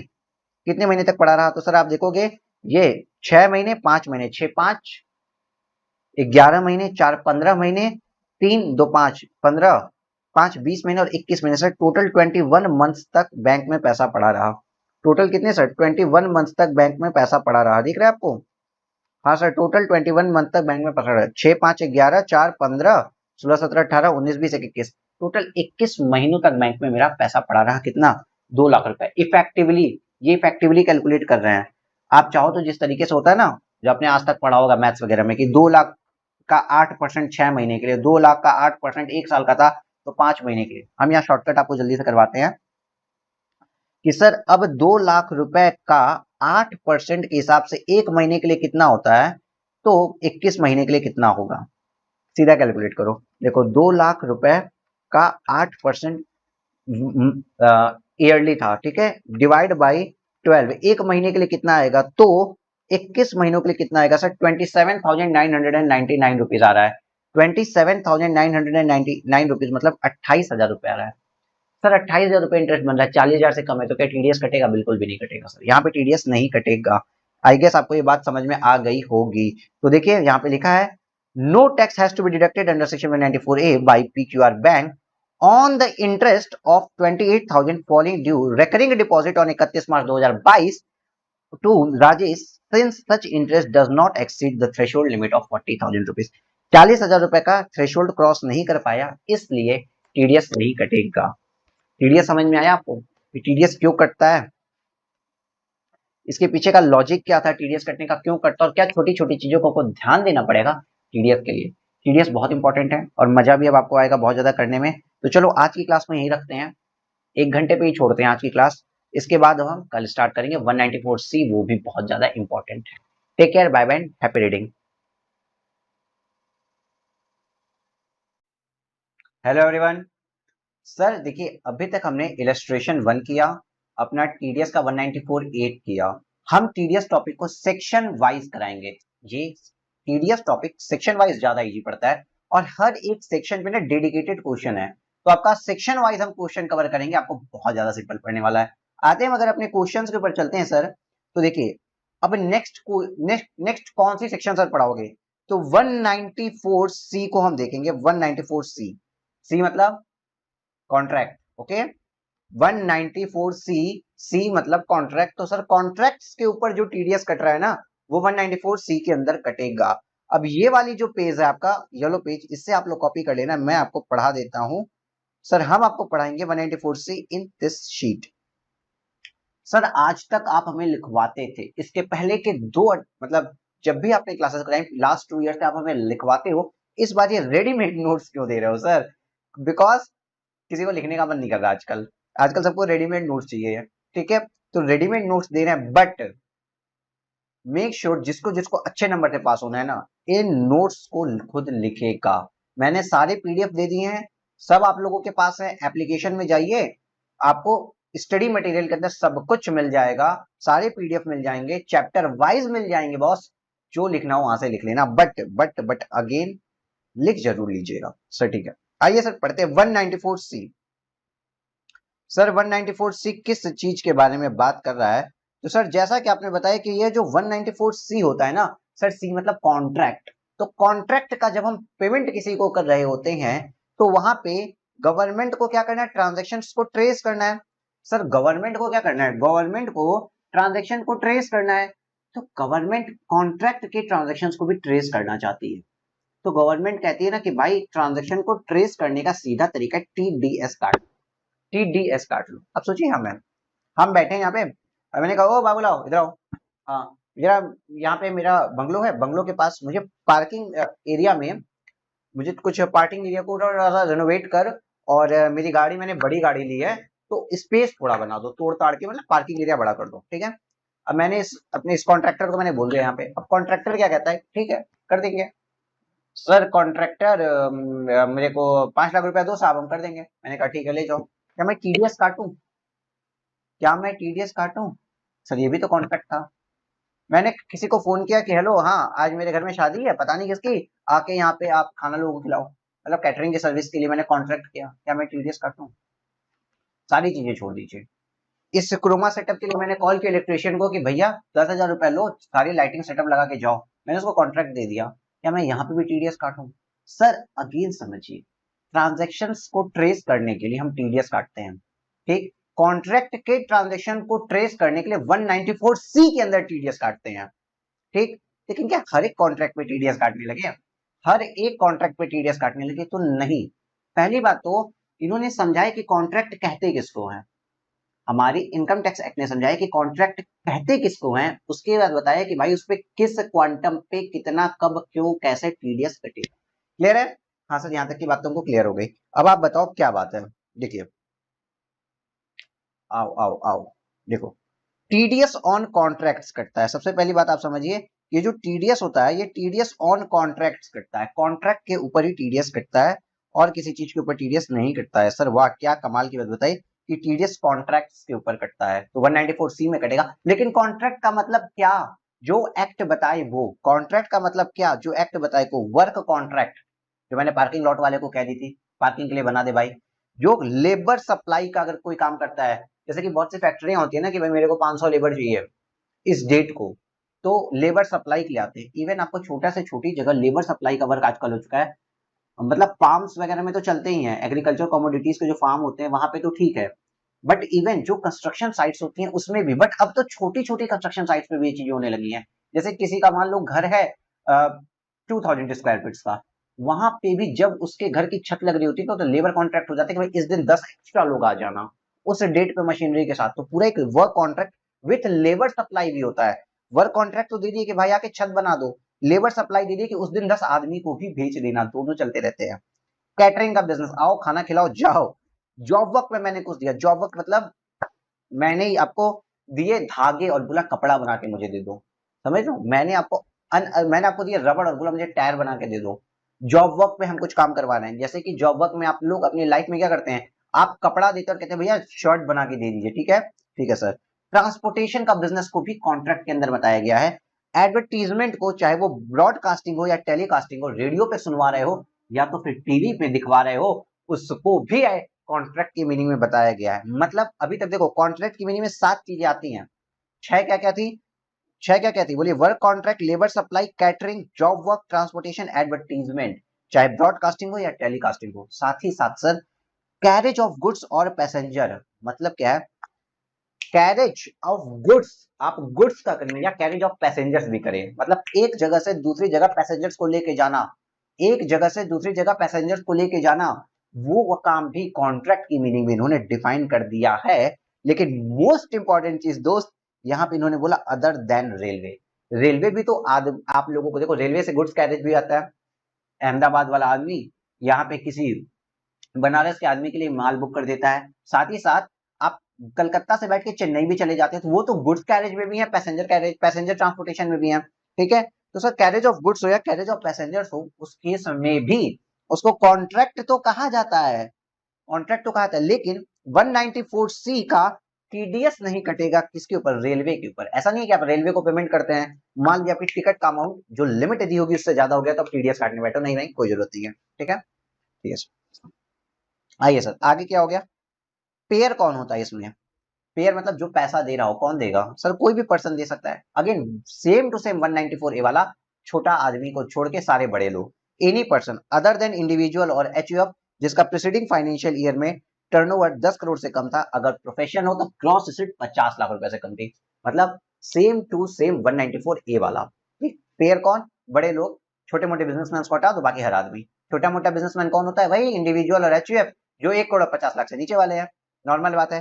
पेई कौन हो जाएगा सर? कोई भी रेसिडेंट पर्सन, क्योंकि नॉन रेसिडेंट का तो टीडीएस कटने से रहा, मतलब कटता है, इस सेक्शन में नहीं कटता है। ठीक है, मतलब कॉन्ट्रैक्टर, सरल भाषा, सामान्य भाषा, शुद्ध हिंदी भाषा में पेई का मतलब हो गया कॉन्ट्रैक्टर। लेकिन एक बहुत अच्छा खेल है यहाँ पे बाबू, बहुत अच्छा खेल।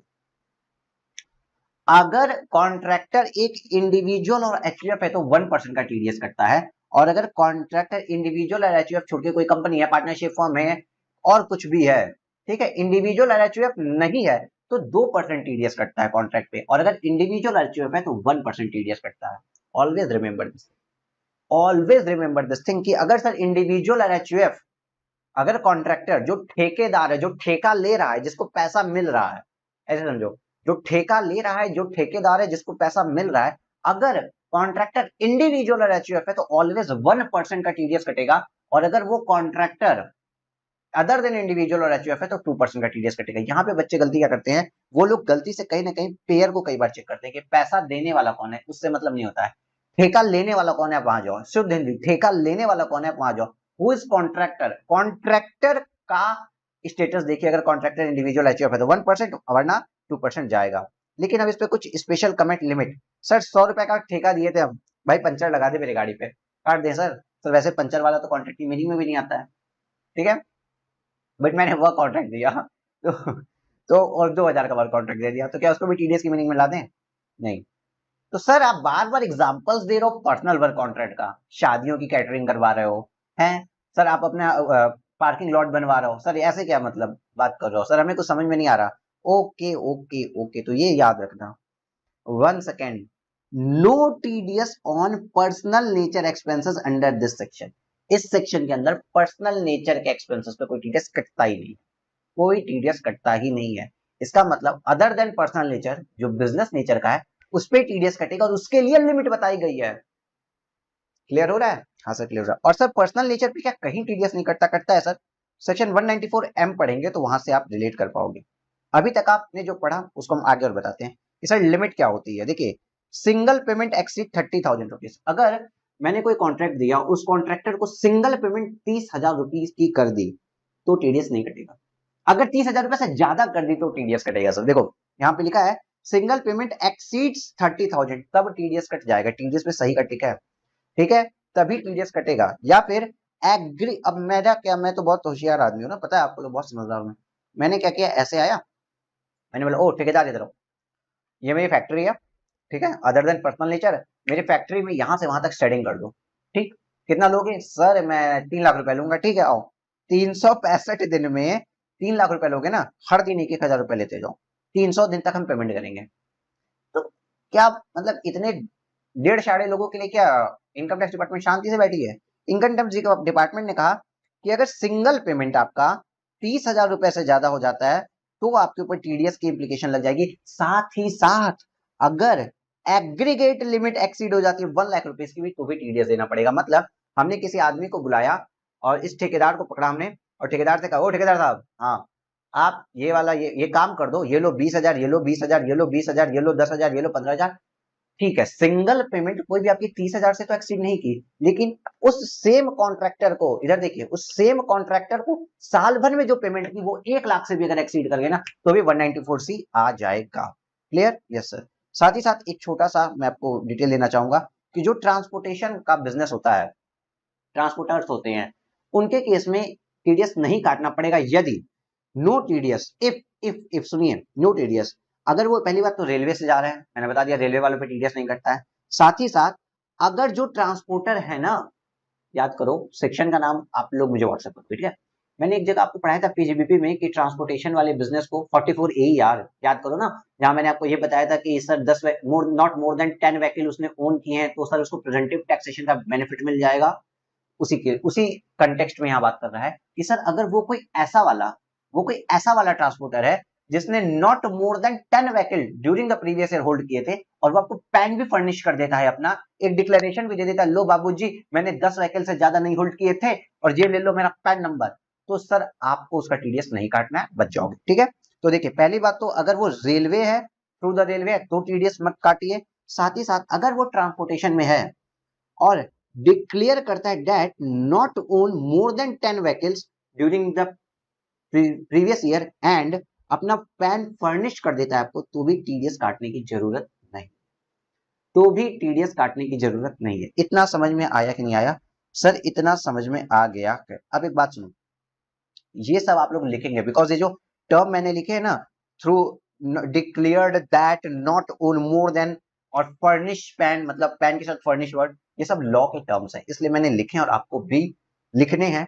इस पूरी शीट को आप लोग भी लिखेंगे, प्रिंट आउट निकाल के लिखेगा या फिर अभी चाहिए तो लिख लीजिए। मैं 1 सेकंड के अंदर आपको ये चीजें दिखा देता हूँ। स्क्रीनशॉट किसी को लेने का मन करे स्क्रीनशॉट लेके देख ले, जैसे भी मन करे आप कर सकते हो। ठीक है, अनलिमिटेड व्यूज आपको पड़े हुए हैं तो कोई दिक्कत नहीं है। देख लो यहाँ पे मैंने बना दिया है, एक्सीड अगर 10,000 कर रहा है तो ही टीडीएस कट रहा है, और अगर थ्रू रेलवे है और ये सब हो रहा है तो नो टीडीएस। इस तरीके से मैंने लिख दी है। ये वर्ड याद रखना, 30,000 नहीं, एक्सीड 30,000 रुपीज आ रहा है। क्लियर है? हाँ सर क्लियर है। अब सर इलस्ट्रेशन नंबर 2 भी पढ़ाओगे क्या आप? क्यों नहीं पढ़ाएं? आज अगर आपने बोल दिया सर मत पढ़ाओ ना, सच्ची बता रहे हम नहीं पढ़ाएंगे। आज अगर आप लोगों ने बोल दिया कि सर मत पढ़ाइए तो हम नहीं पढ़ाएंगे। क्या किसी बच्चे का फोन आया, हाँ सर पढ़ा दो, आप बोल लो पढ़ा दो तो पढ़ा देते हैं। आइए, ABC Limited makes the following payments to Mr. X, a contractor for contract work during the previous year 21-22। Contract work उन्होंने किया ड्यूरिंग द प्रीवियस ईयर 21-22। देखो भाई 194C की बात हो रही है, कॉन्ट्रैक्ट वर्क आ गया है।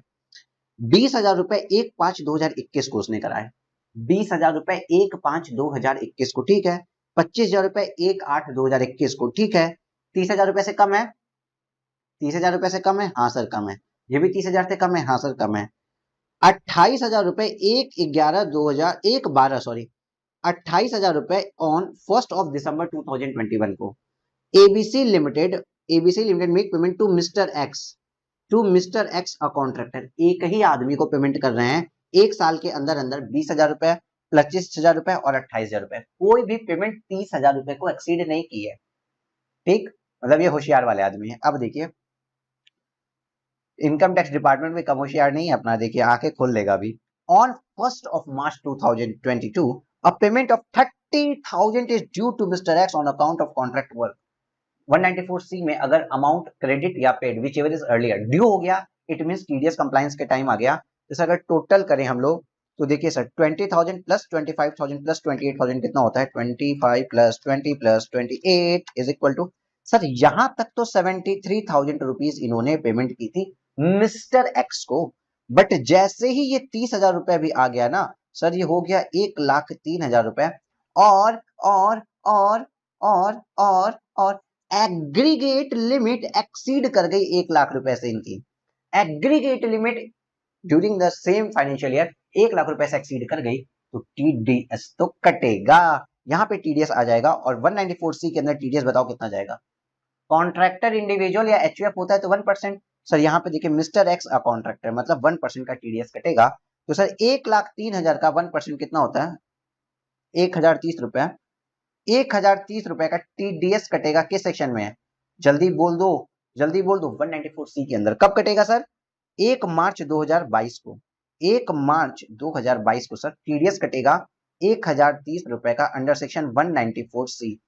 तो सर टीडीएस काटने के बाद बचा हुआ अमाउंट मिस्टर एक्स को दिया भी तो जाएगा। कितना दिया जाएगा? तो देखिए 30,000 माइनस 1,030 अगर हम करते हैं तो सर 28,970 रुपए दे दिया जाएगा उसको। ये तो चला गया गवर्नमेंट के खाते में मिस्टर एक्स के नाम पे, और मिस्टर एक्स के हाथों में दे दिया जाएगा 30,000 रुपए में से ये 1,030 माइनस करने के बाद 28,970 रुपए जो आ रहे हैं ये मिस्टर एक्स को दे दिया जाएगा। क्लियर है सर? तो discuss whether ABC Limited is liable to deduct tax at source under section 194C from the payment made to Mr. X। yes, 194C के अंदर इनको टीडीएस काटने की लाइबिलिटी तो इनके ऊपर आ ही रही है। कितने रुपए की आ रही हमने निकाल दिया, और कितना अमाउंट मिस्टर एक्स को देना पड़ेगा ये भी निकाल दिया हमने। सब कुछ निकाल दिया इन फ्यू सेकेंड्स। बहुत इजी हो जाएगा आपके लिए टीडीएस, बस एक बार मेरे साथ पढ़ लो भाई, और वो चार्ट खुद से बनाना। चलो solution. In case the individual contract payment made to mister X does not exceed 30,000, यहाँ पे क्या हुआ है 30,000 रुपए से इंडिविजुअल पेमेंट एक्सीड नहीं कर रही है।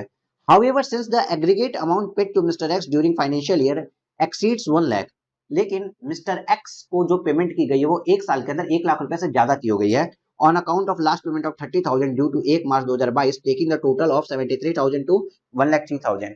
मतलब क्या कह रहा है कि सर जो लास्ट पेमेंट आपकी हो ना 30,000 रुपए की, उसके कारण 73,000 73,000 से 1,03,000 पे आपका पेमेंट चला गया, 1 लाख से एक्सीड कर गया। Hence, the TDS under section 194C would get attracted। इसलिए TDS का प्रोविजन अपनी आंखें खोल लेगा और आपको बोल देगा कि TDS काट लो। Tax has to be deducted 1% on the entire amount of 1,03,000। गलती होने की संभावना, सर क्या है संभावना? पूरे पूरे पूरे अमाउंट पे टीडीएस कटता है, पूरे 1,03,000 रुपए पे टीडीएस कटता है। यहाँ पे आप लोग लिखेंगे कॉशन। मुझे ये अटेम्प्ट तो याद नहीं है, लेकिन हाँ जब अटेम्प्ट में मैंने टेस्ट पेपर चेक किए थे आप लोगों के, आई गेस 7-8 स्टूडेंट ने सेम गलती की। मुझे जहाँ तक 7 to 8 मतलब बहुत ज्यादा बच्चों ने इस 30,000 का 1% काटा था, वो गलत है। 1 लाख से एक्सीड कर गया था तो पूरे अमाउंट का टीडीएस काटो, कोई मतलब नहीं है सर ये अमाउंट तो पे हो चुका है, अरे उसी को तो हुआ है ना। आज अगर टोटल 1,03,000 रुपए हो जा रहा है तो साहब पूरे 1,03,000 रुपए पे आप टीडीएस काटेंगे। ठीक है, तो 1,03,000 रुपए पे टीडीएस काटने के बाद from the last payment of 30,000 and the balance of 28,970 rupees has to be paid to mister X, mister X को दे दी जाएगी। आपको समझ में आया? हाँ सर बहुत अच्छे से समझ में आया हमको। देखिए आपको मैंने कंसेप्ट बढ़ाया एक बार, प्लस दूसरी बार हम आपको ओरल सॉल्यूशन करवाए, और तीसरी बार हमने आपको बुक से रीडिंग करवाई। पॉज करके चौथी बार खुद भी पढ़ लीजिए। आज के आज ये चैप्टर खत्म कर लेते हैं, और जिसको कुछ भी लिखना देखना वगैरह था ना, यहाँ पे तुरंत लिख लो, देख लो। आई गेस आपने देख लिया होगा, मतलब स्क्रीनशॉट तो ले लिया होगा आपने। चलिए एक क्वेश्चन इलस्ट्रेशन नंबर 3 देखते हैं क्या लिखा है सर। इलस्ट्रेशन 3 आपसे बोलता है certain concessions are granted to transport operator in the context of cash payment under section 40A3 and deduction of tax at source under section 194C। बहुत easy question, very very very easy question. कैसे sir? 40A3 हमने पढ़ा हुआ है कि sir 10,000 रुपए से ज्यादा का पेमेंट एक दिन में कभी भी अलाउड नहीं होता है, बट पीजीबीपी में इन डिटेल बताया था विथ लॉजिकल रीजनिंग कि 35,000 तक का पेमेंट ट्रांसपोर्टर के अलाउड होता है। और क्यों अलाउड होता है मैंने पूरी रीजनिंग दी थी, रिपीट नहीं करेंगे, ये याद रखना। सर 35,000 का पेमेंट इसको अलाउड होता है कैश में। एंड दूसरा क्वेश्चन पूछ रहा है आपसे deduction of tax at source under section 194C। Sir 194C में ट्रांसपोर्टर को क्या कंसेशन दिया जा रहा है? तो सर यही वाला तो कंसेशन दिया जा रहा है ट्रांसपोर्टर को। सर यही वाला तो कंसेशन दिया जा रहा है कि ट्रांसपोर्टर अगर रेलवे वाला है तो टीडीएस नहीं लगता है, या तो फिर जो ट्रांसपोर्टर है वो डिक्लेयर्ड कर देता है दैट नॉट ओन, कि वो नहीं ओन करता है more than 10 vehicle in a previous year, और अपना पैन भी फर्निश कर देता है। तो सर ऐसी सिचुएशन में क्या होता है, ट्रांसपोर्टर का भी टीडीएस नहीं काटते। तो यही दो कंसेशंस दिए हैं, इसी को लिखा है भाई, इसी को जम के लिखा होगा उन्होंने, और ये चीजें ना आपको अच्छे से पता है यार आपको। देखो पढ़ा दें कि छोड़ दें? पढ़ा दो सब, चलो। Section 40A3 provide for disallowance of expenditure incurred in respect of which payment or aggregate of payment made to a person in a day exceed ₹10,000। Sir पुरानी बात, 10,000 से ज्यादा अगर एक्सीड कर गया किसी को पेमेंट, तो हमारा 40A3 में वो खर्चा डिसअलाउड हो जाता है अंडर पीजीबीपी सेक्शन, ठीक है। And such payment or payment are made otherwise than by account payee cheque or account payee bank draft or use of electronic clearing system through bank account or through other prescribed electronic mode. वही बात है यार, अगर cash में खर्चा किए 10,000 रुपए से ज्यादा तो डिसअलाउड है। हाउएवर यद्यपि in case of payment made to transport operator for plying hiring leasing good carriage or goods carriage leasing goods carriage, the disallowance will be attracted only if the payment made to person is in a day exceed 35,000। अगर same person को आपने 35,000 रुपए से ज्यादा का अगर आपने payment कर दिया तो उसमें डिसअलाउंस आती है। Therefore payment of aggregate payment of ₹35,000 in a day can be made to transport operator otherwise than by way of account pay check ECS other clear ECS मतलब इलेक्ट्रॉनिक क्लियरिंग सिस्टम वगैरह जो भी बताया गया, उसके हिसाब से आप उसको छोड़ के कैश में 35,000 रुपए तक दे सकते हैं। साथ ही साथ under section 194C tax has to be deducted in respect of the payment made to contractor at a rate of 1%। 1% कब? अगर कॉन्ट्रैक्टर हमारा इंडिविजुअल और एचयूएफ है, और 2% कब अगर अदर देन इंडिविजुअल और एचयूएफ है। ठीक है सर। तो भैया ये हमको पता चल गया 194C में टीडीएस का रेट क्या होता है। ये बोल रहे हैं कि 194C से छूट कब मिल जाएगी ट्रांसपोर्टर को, अगर देखो no deduction is required to made from any sum credited or paid or likely to be credited or paid during the previous year on the account of a contractor. अगर आप contractor को ये pay करने वाले हैं for the during the course of business for plying hiring or leasing of goods carriage if the following condition are fulfilled. मतलब अगर आप अपने बिजनेस में ट्रांसपोर्टर को पेमेंट करने वाले हैं और ये कंडीशन सेटिस्फाई कर गई तो भाई टीडीएस मत काटो। कौन सी कंडीशन है? ही ओन 10 और less goods carriage at any time during the previous year. मतलब साल भर में 10 से ज्यादा व्हीकल ओन न किया हो, ओन न किया हो। याद करिए वो अपना पीजीबीपी जहां पे मैंने दिखाया था कि साल में शुरुआत में 7 उसके पास ट्रक थी, साल भर में उसके पास 11 ट्रक हो गए, उसके बाद उसने एक बेच दिया तो ईयर एंड में उसके पास 10 ही ट्रक बचे। लेकिन एक सिंगल टाइम पूरे साल भर में एक दिन ऐसा आ रहा था जब उसने 10 से ज्यादा ट्रक्स को ओन करके रखा था, 11 ट्रक ओन करके रखा था। ईयर एंड पे 10 है उससे कोई मतलब नहीं है बॉस, एक 10 से ज्यादा ओन कर लिया था ना तो वहां पे उसको 44A का वो रिप्रेजेंटेटिव नहीं मिल रहा था। वही यहाँ बात लिखी है कि वो किसी भी ओन 10 और less goods carriage any time during the previous year, 10 vehicle से कम ही उसके पास होनी चाहिए, 10 या उससे कम होनी चाहिए। He engage in the business of flying hiring and or leasing of goods carriage, ठीक है वो भैया ये ट्रांसपोर्टेशन के बिजनेस में होना चाहिए। और he has furnished the declaration of this effect along with pan. और वो भैया आपको बताए तो आके कि भाई साहब हाँ आप मेरा टीडीएस मत काटना क्योंकि मेरे पास 10 से कम गुड्स हैं, और ये डिक्लेरेशन ले लीजिए जो मैं बता रहा हूँ और ये ले लीजिए मेरा पैन। अगर वो आपको दोनों दे देगा तो आप टीडीएस से बच जाएंगे, आपको टीडीएस काटने की नीड नहीं है। क्लियर? हाँ sir clear, sir crystal clear. आइए 194D अब एक सेक्शन पढ़ते हैं। आओ 194D। यार आप लोग को लिखवाने का मन कर रहा है बट आप लोग टाइम अलाउ नहीं करते हैं। चलिए रेगुलर बैचेस में लिखवाएंगे एक एक चीज, हम नोट्स बनवाएंगे ऐसे कि पढ़ के मजा ही आ जाए। 194D के बारे में बात करते हैं। डी मतलब क्या सर? डी से हम याद करें डैमेज का डर है आपको किसी चीज के, आपको डी फॉर डैमेज का, डी फॉर डर है, इस तरीके से याद कर लेते हैं डर। अगर आपको किसी चीज को डर है डैमेज होने का तो आप क्या करते हो? आपको आपकी गाड़ी चोरी होने का डर है, आप इंश्योरेंस करवाओगे। सर चालान का डर है, अरे डर तो है ना, भले ही चालान का डर क्यों ना हो है। तो डर के कारण डैमेज से बचने के लिए आप क्या करा रहे हो? इंश्योरेंस करवा रहे हो। तो सर इंश्योरेंस कैसे होता है भारत में? देखिए इंश्योरेंस कैसे होता है, जैसे समझो सर यहाँ पे कोई मार्कर छोटा नहीं है क्या?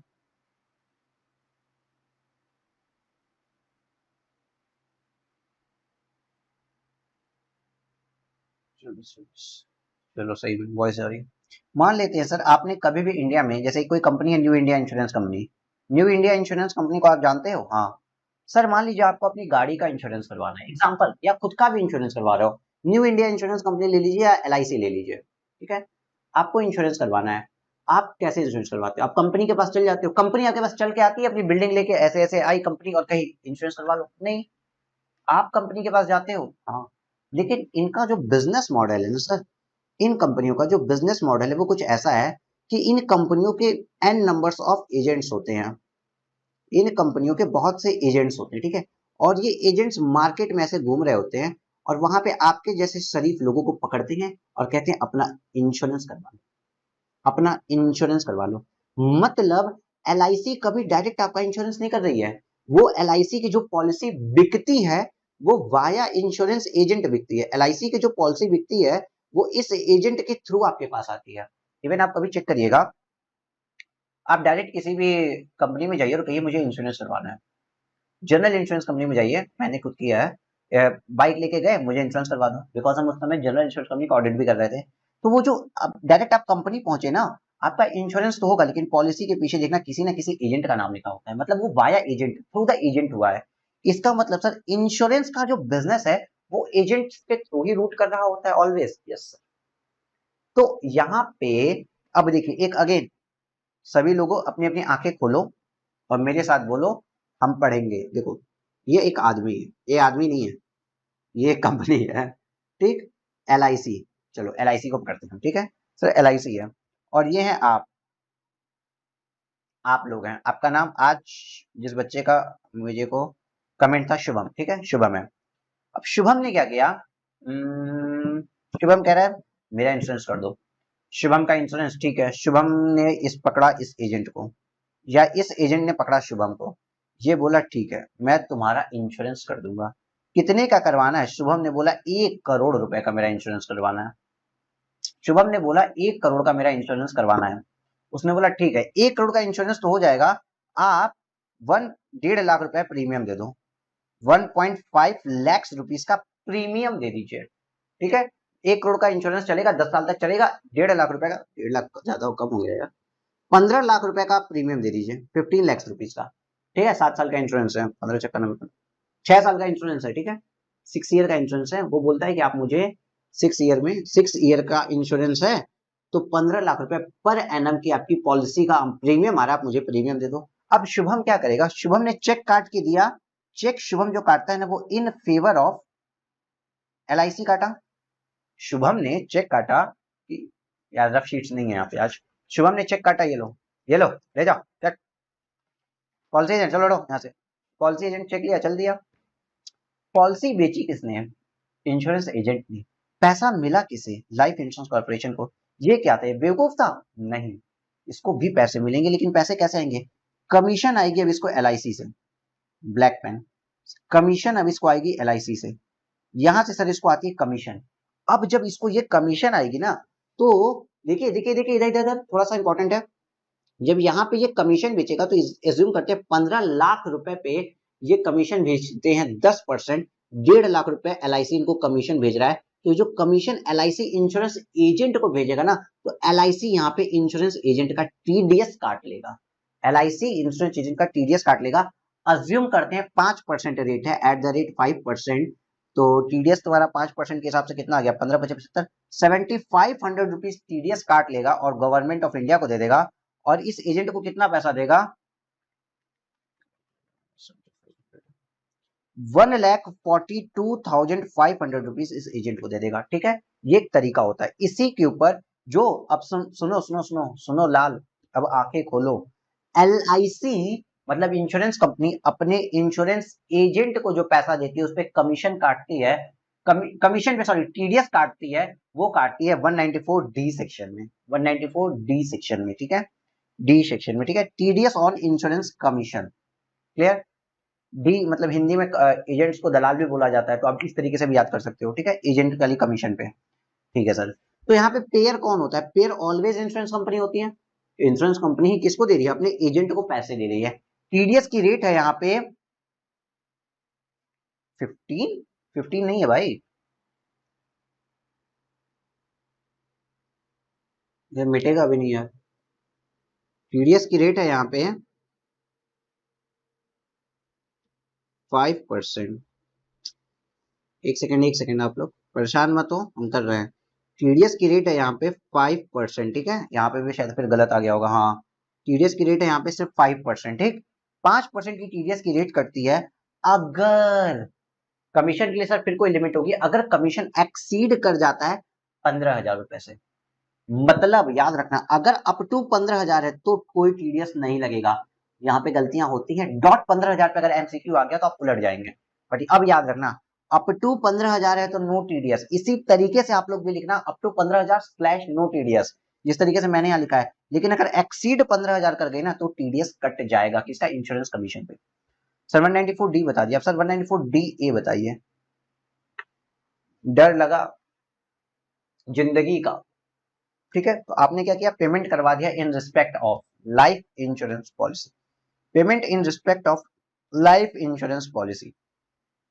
मतलब भाई साहब, मतलब ये कि ये जो मिस्टर शुभम थे, शुभम भैया का 6 ईयर की इन्होंने पॉलिसी ली थी। देखो यहाँ पे मैंने लिखा है 6 ईयर, देखो यहाँ पे लिखा है छोटा सा 6 ईयर, ठीक है।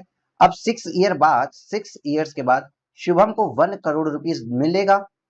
6 साल बाद 1 करोड़ रुपया मिलेगा, मिलेगा। ये लाइफ इंश्योरेंस कंपनी शुभम को 1 करोड़ रुपया दे रही है, हाँ दे रही है। अब जब लाइफ इंश्योरेंस कंपनी शुभम को 1 करोड़ रुपया दे रही है तो under section 194DA life insurance company भी कुछ TDS काटेगी शुभम का, जिससे ये ट्रांजैक्शन ट्रेस हो जाए। तो सर कितना काटेगी वो देखिए, लिखा हुआ है कि देखिए 194DA payment in respect of life insurance policy, अगर कंपनी पेयर कंपनी है और पे एनी पर्सन है जिसका इंश्योरेंस हुआ था वो, तो 5% का टीडीएस काटती है। अगर अगर कब काटती है, जो भी मेच्योरिटी प्रोसीड्स होती है। लेकिन दो केसेस में यहाँ पे एक्सेप्शन है, लिमिट है, दो केसेस में टीडीएस नहीं कटेगा। No TDS if exempt under section 1010D। अब 1010D अगर पता हो तो तुमको तुम्हारा, छोड़ो यार, व्हाट्सएप तो बहुत 35 से 40 बच्चों का एक व्हाट्सएप आता है सॉल्यूशंस का, सेम डे या 2-3 दिन बाद, बाकी किसी का नहीं आता है, ठीक है। तो टीडीएस 1010D मैंने बता रखा है आपको डिडक्शंस चैप्टर में, बाद में अभी 2 मिनट के अंदर ब्रीफ कर देंगे। या तो फिर maturity amount up to 99,000 rupees है तो टीडीएस नहीं लगेगा। मतलब TDS if maturity proceeds 1 lakh और मोर होगी। मतलब यार कुछ नहीं, ये जो अमाउंट है ना, इसने शुभम ने जो किया था, शुभम ने जो 1 करोड़ रुपए का अमाउंट है ना, अगर ये 99,000 रुपया होता तो भी टीडीएस नहीं कटता। लेकिन 1 लाख रुपीज और मोर अगर हो जाता है, 1 लाख रुपया हो भी जाएगा तो भी टीडीएस कट जाएगा। मतलब 194 में टीडीएस नहीं कटेगा दो कंडीशन में, अगर 1010D के अंदर एग्जेम्पशन मिल जाए, या तो फिर आपकी जो प्रोसीड्स है वो 1 लाख रुपए से कम है, 99,000 रुपए तक है। सर 1010D का क्या मतलब है होता है, बताइए। आइए, हम तो आपको बताने के लिए हैं ही यहाँ बैठे हुए। देखिए देखिए, देखो देखो देखो, लाइफ इंश्योरेंस कंपनी है, ठीक है, लाइफ इंश्योरेंस कंपनी है, ठीक है, ठीक है सर। ये किसी का इंश्योरेंस करती है तो वहां पे क्या होता है sir, sum assured, sum assured. अब आप पॉलिसी में देखना, मैं बार बार बहुत ज्यादा नहीं बता सकता, मैंने एक चीज बताई हुई है, सम एश्योर्ड 20 लाख रुपए दिखा रहा है। इंसान अगर मर गया तो उसको 20 लाख रुपए मिलेंगे, लेकिन अगर उसकी मैच्योरिटी मैच्योरिटी प्रोसीड्स क्या होती है, इंटरेस्ट इंटरेस्ट लगने के बाद मिलती है, मानते हैं मैच्योरिटी प्रोसीड्स उसको हो गई 23 लाख रुपए। मेच्योरिटी प्रोसीड्स उसको कितनी हो गई, 23 लाख रुपए। क्या हो गई, 23 लाख रुपए, ठीक से बोलो, 23 लाख रुपए। सर मेच्योरिटी प्रोसीड्स उसको 23 लाख रुपए मिली, तो ऑलवेज टीडीएस किस पे कट रहा है, देखो मैच्योरिटी अमाउंट पे, देखा। हाँ सर, लेकिन 1010D की एग्जेम्पशन क्या कहती है, कि 1010D की एग्जेम्पशन कहती है दो डेट्स के कारण। एक होता है 1 अप्रैल 2012 ऑनवर्ड्स, और एक होता है इसके बिफोर की डेट। 1 अप्रैल 2012 ऑनवर्ड्स क्या चलता है कि LIC से जो पैसा मिलेगा वो एग्जेम्प्ट हो जाएगा under section 1010D, if exempt हो जाएगा, इफ अगर जो प्रीमियम पे किए हो ना, जैसे इस क्वेश्चन में हमने 15 लाख का प्रीमियम पे किया था, अगर प्रीमियम पेड आपका कितना है, up to 10% of sum assured, ये वाला अमाउंट, मैच्योरिटी प्रोसीड नहीं, up to 10% of sum assured, ठीक। तो सर आपका प्रीमियम जो आपको LIC का पैसा मिलेगा वो एग्जेम्प्ट हो जाएगा, उस पर टीडीएस की बात नहीं आएगी। जैसे कि हमारे एक एग्जाम्पल में जो शुभम भैया थे, इनका देखो 6 साल के लिए इन्होंने 1 करोड़ का करवाया था। तो अगर ये प्रीमियम यहाँ पे देखो इन्होंने 15 लाख दिया था ना, अगर ये प्रीमियम सिर्फ और सिर्फ और सिर्फ 10 लाख रुपए देते तो सर इनका प्रीमियम कितना होता, सम एश्योर्ड के 10% तक का, तो सर इनका LIC अमाउंट वो हो जाता, एग्जेम्प्ट हो जाता। दूसरी कंडीशन क्या है सर, अगर 1 अप्रैल 2012 के पहले था ना, तो सम एश्योर्ड का अगर 20% तक आप प्रीमियम दे दे तो भी वो 1010D के अंदर एग्जेम्प्ट हो जाता है। अब मैं बताता हूं आपको थोड़ी सी अलग बात। सर यहाँ पे ऑलवेज रिस्पेक्ट किया गया payment in respect of life insurance policy. यहाँ पे देखिए किताब में भी यही लिखा होगा, हाँ, payment in respect of life insurance policy, ये कहीं नहीं लिखा इंश्योरेंस क्लेम, मतलब मेच्योरिटी के समय की बात हो रही है। अगर कोई इंसान मर गया तो क्लेम, पॉलिसी का क्लेम मिलता है, उसकी बात नहीं कर रहे हैं। और आपने चैप्टर नंबर 8 में शायद पढ़ा होगा मुझसे, जहां मैंने आपको ये बताया था कि सर इंश्योरेंस क्लेम जो होता है, इंश्योरेंस का क्लेम का जो पैसा उसके नॉमिनी को मिलता है, क्योंकि मान लीजिए किसी का इंश्योरेंस था, वो मर गया तो उसके नॉमिनी को पैसा मिलेगा, वो उस नॉमिनी की टोटल इनकम में नहीं आता है। याद करना, वो चैप्टर 8 में जाना, यहाँ बताएंगे तो आपके ज्यादा हैवी हो सकता है कुछ बच्चों के लिए। तो ये दो सेक्शन आपको याद हो गई, 194D 194DA। इसके ऊपर क्वेश्चन है, क्वेश्चन नंबर 4, जिसको लिखना होगा वो भाई इस वाले पेज से, इस वाले पेज से लिख लेगा सब कुछ।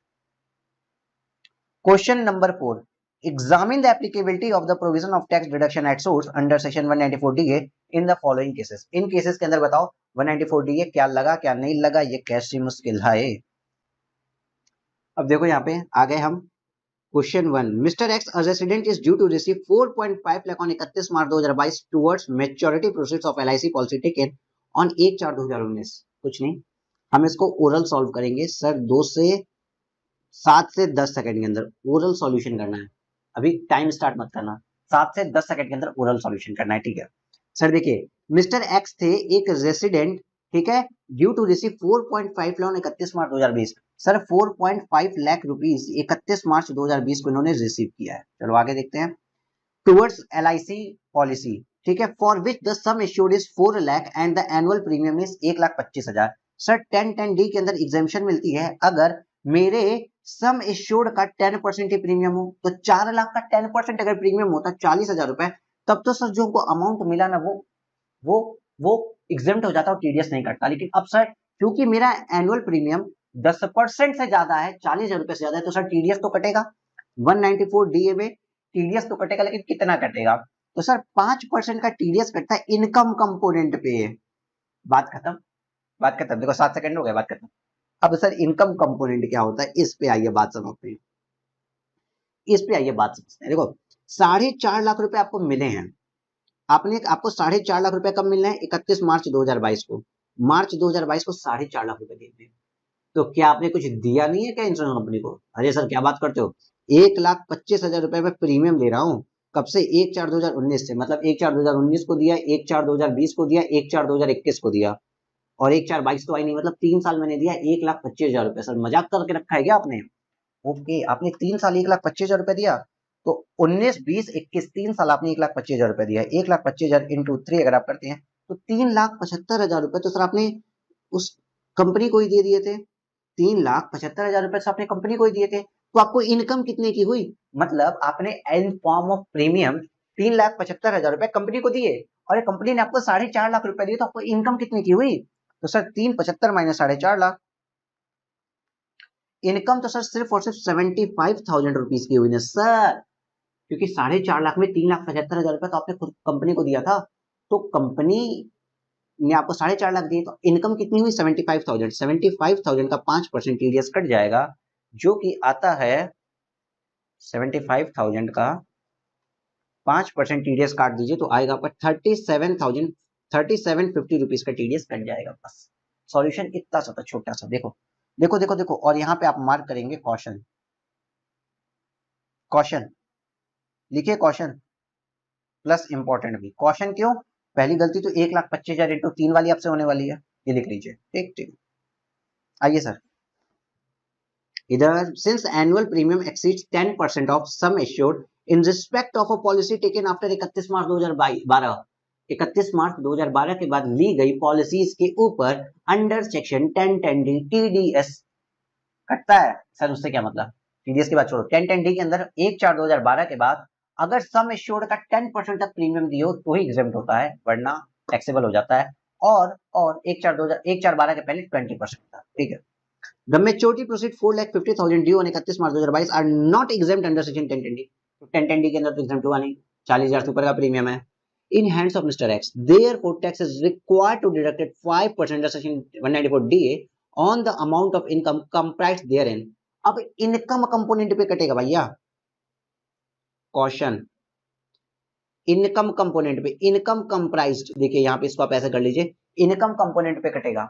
मेरे साथ कोई नहीं लिखेगा, सिर्फ क्वेश्चन पॉइंट लिखना होता है। चलो क्वेश्चन उठाओ, पेन उठाओ, लिख लो। बाकी टाइम बुक भी साइड रखो, कोई दिक्कत नहीं है, हम यहाँ पे सब कुछ स्क्रीन पे दिखाते हैं। ठीक है। तो सर इनकम कंपोनेंट कितना हो रहा है मेरा? 75,000 इनकम कंपोनेंट हो रही है, उसके ऊपर 5% का TDS कट जाएगा। ठीक है, ठीक है सर जी, समझ में आ गया? हाँ सर जी समझ में आ गया है। नेक्स्ट क्वेश्चन भी पढ़ाओगे क्या सर? अरे आप लोग बिना पढ़े मानते कहाँ हैं। Mister Y resident is due to receive 3.95 lakh on 31 March 2012 on LIC taken on 31 March 2012।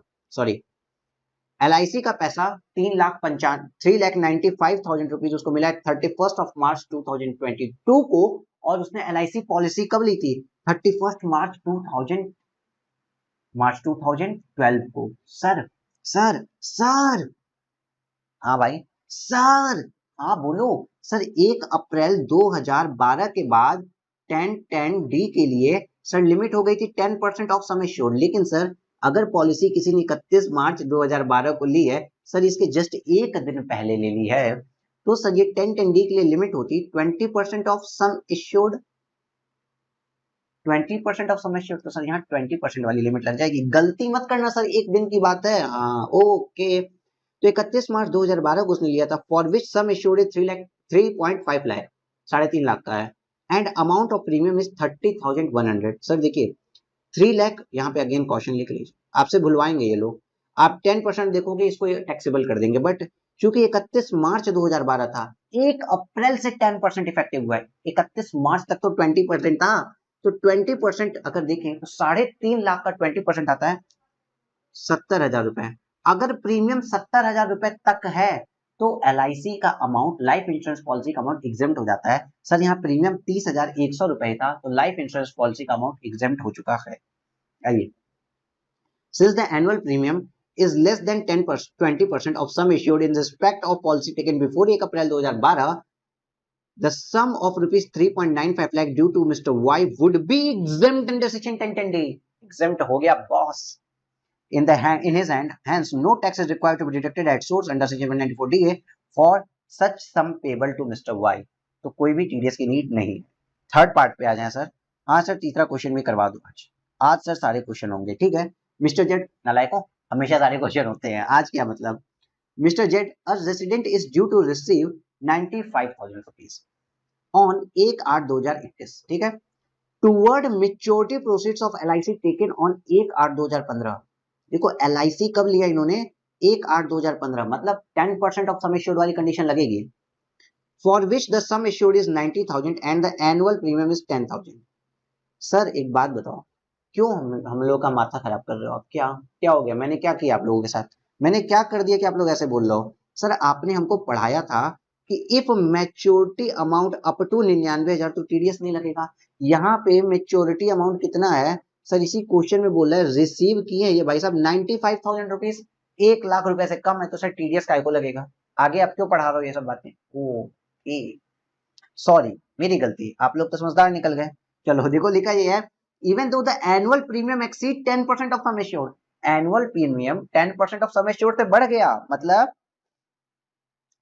Annual premium अगर यहाँ पे 9,000 रुपए होता ना, तो तब तो हो जाता 1010D के अंदर एग्जेम्प्ट। 90,000 का 10% अगर हो जाता तब तो हो जाता 1010D के अंदर एग्जेम्प्ट, लेकिन यह तो 10,000 था। आप कहोगे 1010D के अंदर एग्जेम्प्ट है ही नहीं, उससे फर्क ही क्या पड़ता है? टोटल अमाउंट ही 1 लाख रुपए नहीं हुआ, 95,000 है, तो कोई टैक्सेबिलिटी नहीं आएगी, कोई TDS की बात नहीं की जाएगी। तो sir even though the annual premium exceed 10% of sum assured in respect of policy taken after 31 March 2012 and consequently the maturity proceeds is 95,000 due on 1st of August 2021 would not be exempt under section 1010D। exempt नहीं है 1010D के अंदर, फिर भी TDS नहीं कटेगा in the hand of Mr. Z, but the tax deduction under 794DA are not attracted। लेकिन TDS भी नहीं लग रहा है, रीजन देखो 1010D के अंदर तो एग्जेम्प्ट नहीं हुआ, 1010D के अंदर तो एग्जेम्प्ट नहीं हुआ क्योंकि 10% ऑफ सम एश्योर्ड से ज्यादा है प्रीमियम अमाउंट, लेकिन भाई 194DA की लिमिट है 1 लाख रुपए, वो हो ही नहीं रहा है, तो TDS नहीं कटेगा। तो since the maturity proceeds are less than ₹1 lakh, इसलिए कोई TDS की बात नहीं की जाएगी। इतना क्लियर हो गया कि नहीं हो गया? हो गया सर। अच्छा, आप लोग का एक अक्सर बहुत ज्यादा क्वेश्चन आता है मेरे को, क्या आता है सर? आपकी फास्ट ट्रैक बैच।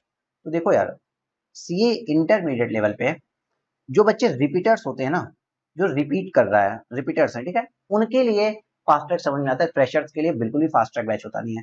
तो रिपीटर्स को यार प्रैक्टिस की जरूरत है, अभ्यास सीरीज जैसा कंसेप्ट जो हम आपको देते हैं, प्रैक्टिस की नीड है। आप लोग तो अभ्यास सीरीज कर रहे हो, प्रैक्टिस की नीड आपको। सेम कंसेप्ट को फास्ट बोल देंगे, फास्ट डिलीवरी करा देंगे, तो उससे क्या बेनिफिट हो जाएगा? इससे अगर आपको फास्ट ट्रैक ही करनी हो तो आप जो रेगुलर में जो रिकॉर्डेड आपको रिवीजन सीरीज मिलती है उसको 0.5 पे कर लीजिए, उसको 0.5 पे कर लीजिए, हो गया फास्ट ट्रैक। बट यार ये फास्ट ट्रैक सीरीज नहीं है, ये आपकी अभ्यास सीरीज है, इसमें पूरा मॉड्यूल सॉल्व करवाते हैं, तो आपको सॉल्व करने का तरीका पता चल जाएगा। अगर मॉड्यूल के क्वेश्चन नहीं आएंगे तो मॉड्यूल जैसे क्वेश्चन तो आएंगे पेपर में, आपको सॉल्व करना सिखाना, आपको पास करना सिखाना है। कंसेप्ट आपने पूरा रेगुलर बैच भरा है अपने दिमाग में, आपको पास कराना है अब। इसलिए फास्ट ट्रैक नहीं अवेलेबल है हमारी कोई भी टैक्सेस पर्पस के लिए, कोई भी फास्ट ट्रैक नहीं। इवन जो कॉस्ट का बैच भी हम लेंगे नवंबर 22 के लिए है कॉस्ट का बैच, उसमें भी हम रेगुलर ही पढ़ाएंगे, फास्ट ट्रैक नहीं हुआ। बिकॉज CA इंटर लेवल पे फास्ट ट्रैक मतलब आधे अधूरे ज्ञान के साथ नींव को कमजोर करके इमारत बनाने की कोशिश, जो ज्यादा सही नहीं है। बट ये रिपीटेड स्पेसिफिक आप अभ्यास सीरीज के लिए जा सकते हो, ठीक है सर। अब यहाँ तक एक बार रिवाइज कर लो, और ये जिसको लिखना हो लिख ले, स्क्रीनशॉट लेना हो ले ले, यहाँ से आप लीजिए एक बार स्क्रीनशॉट वगैरह।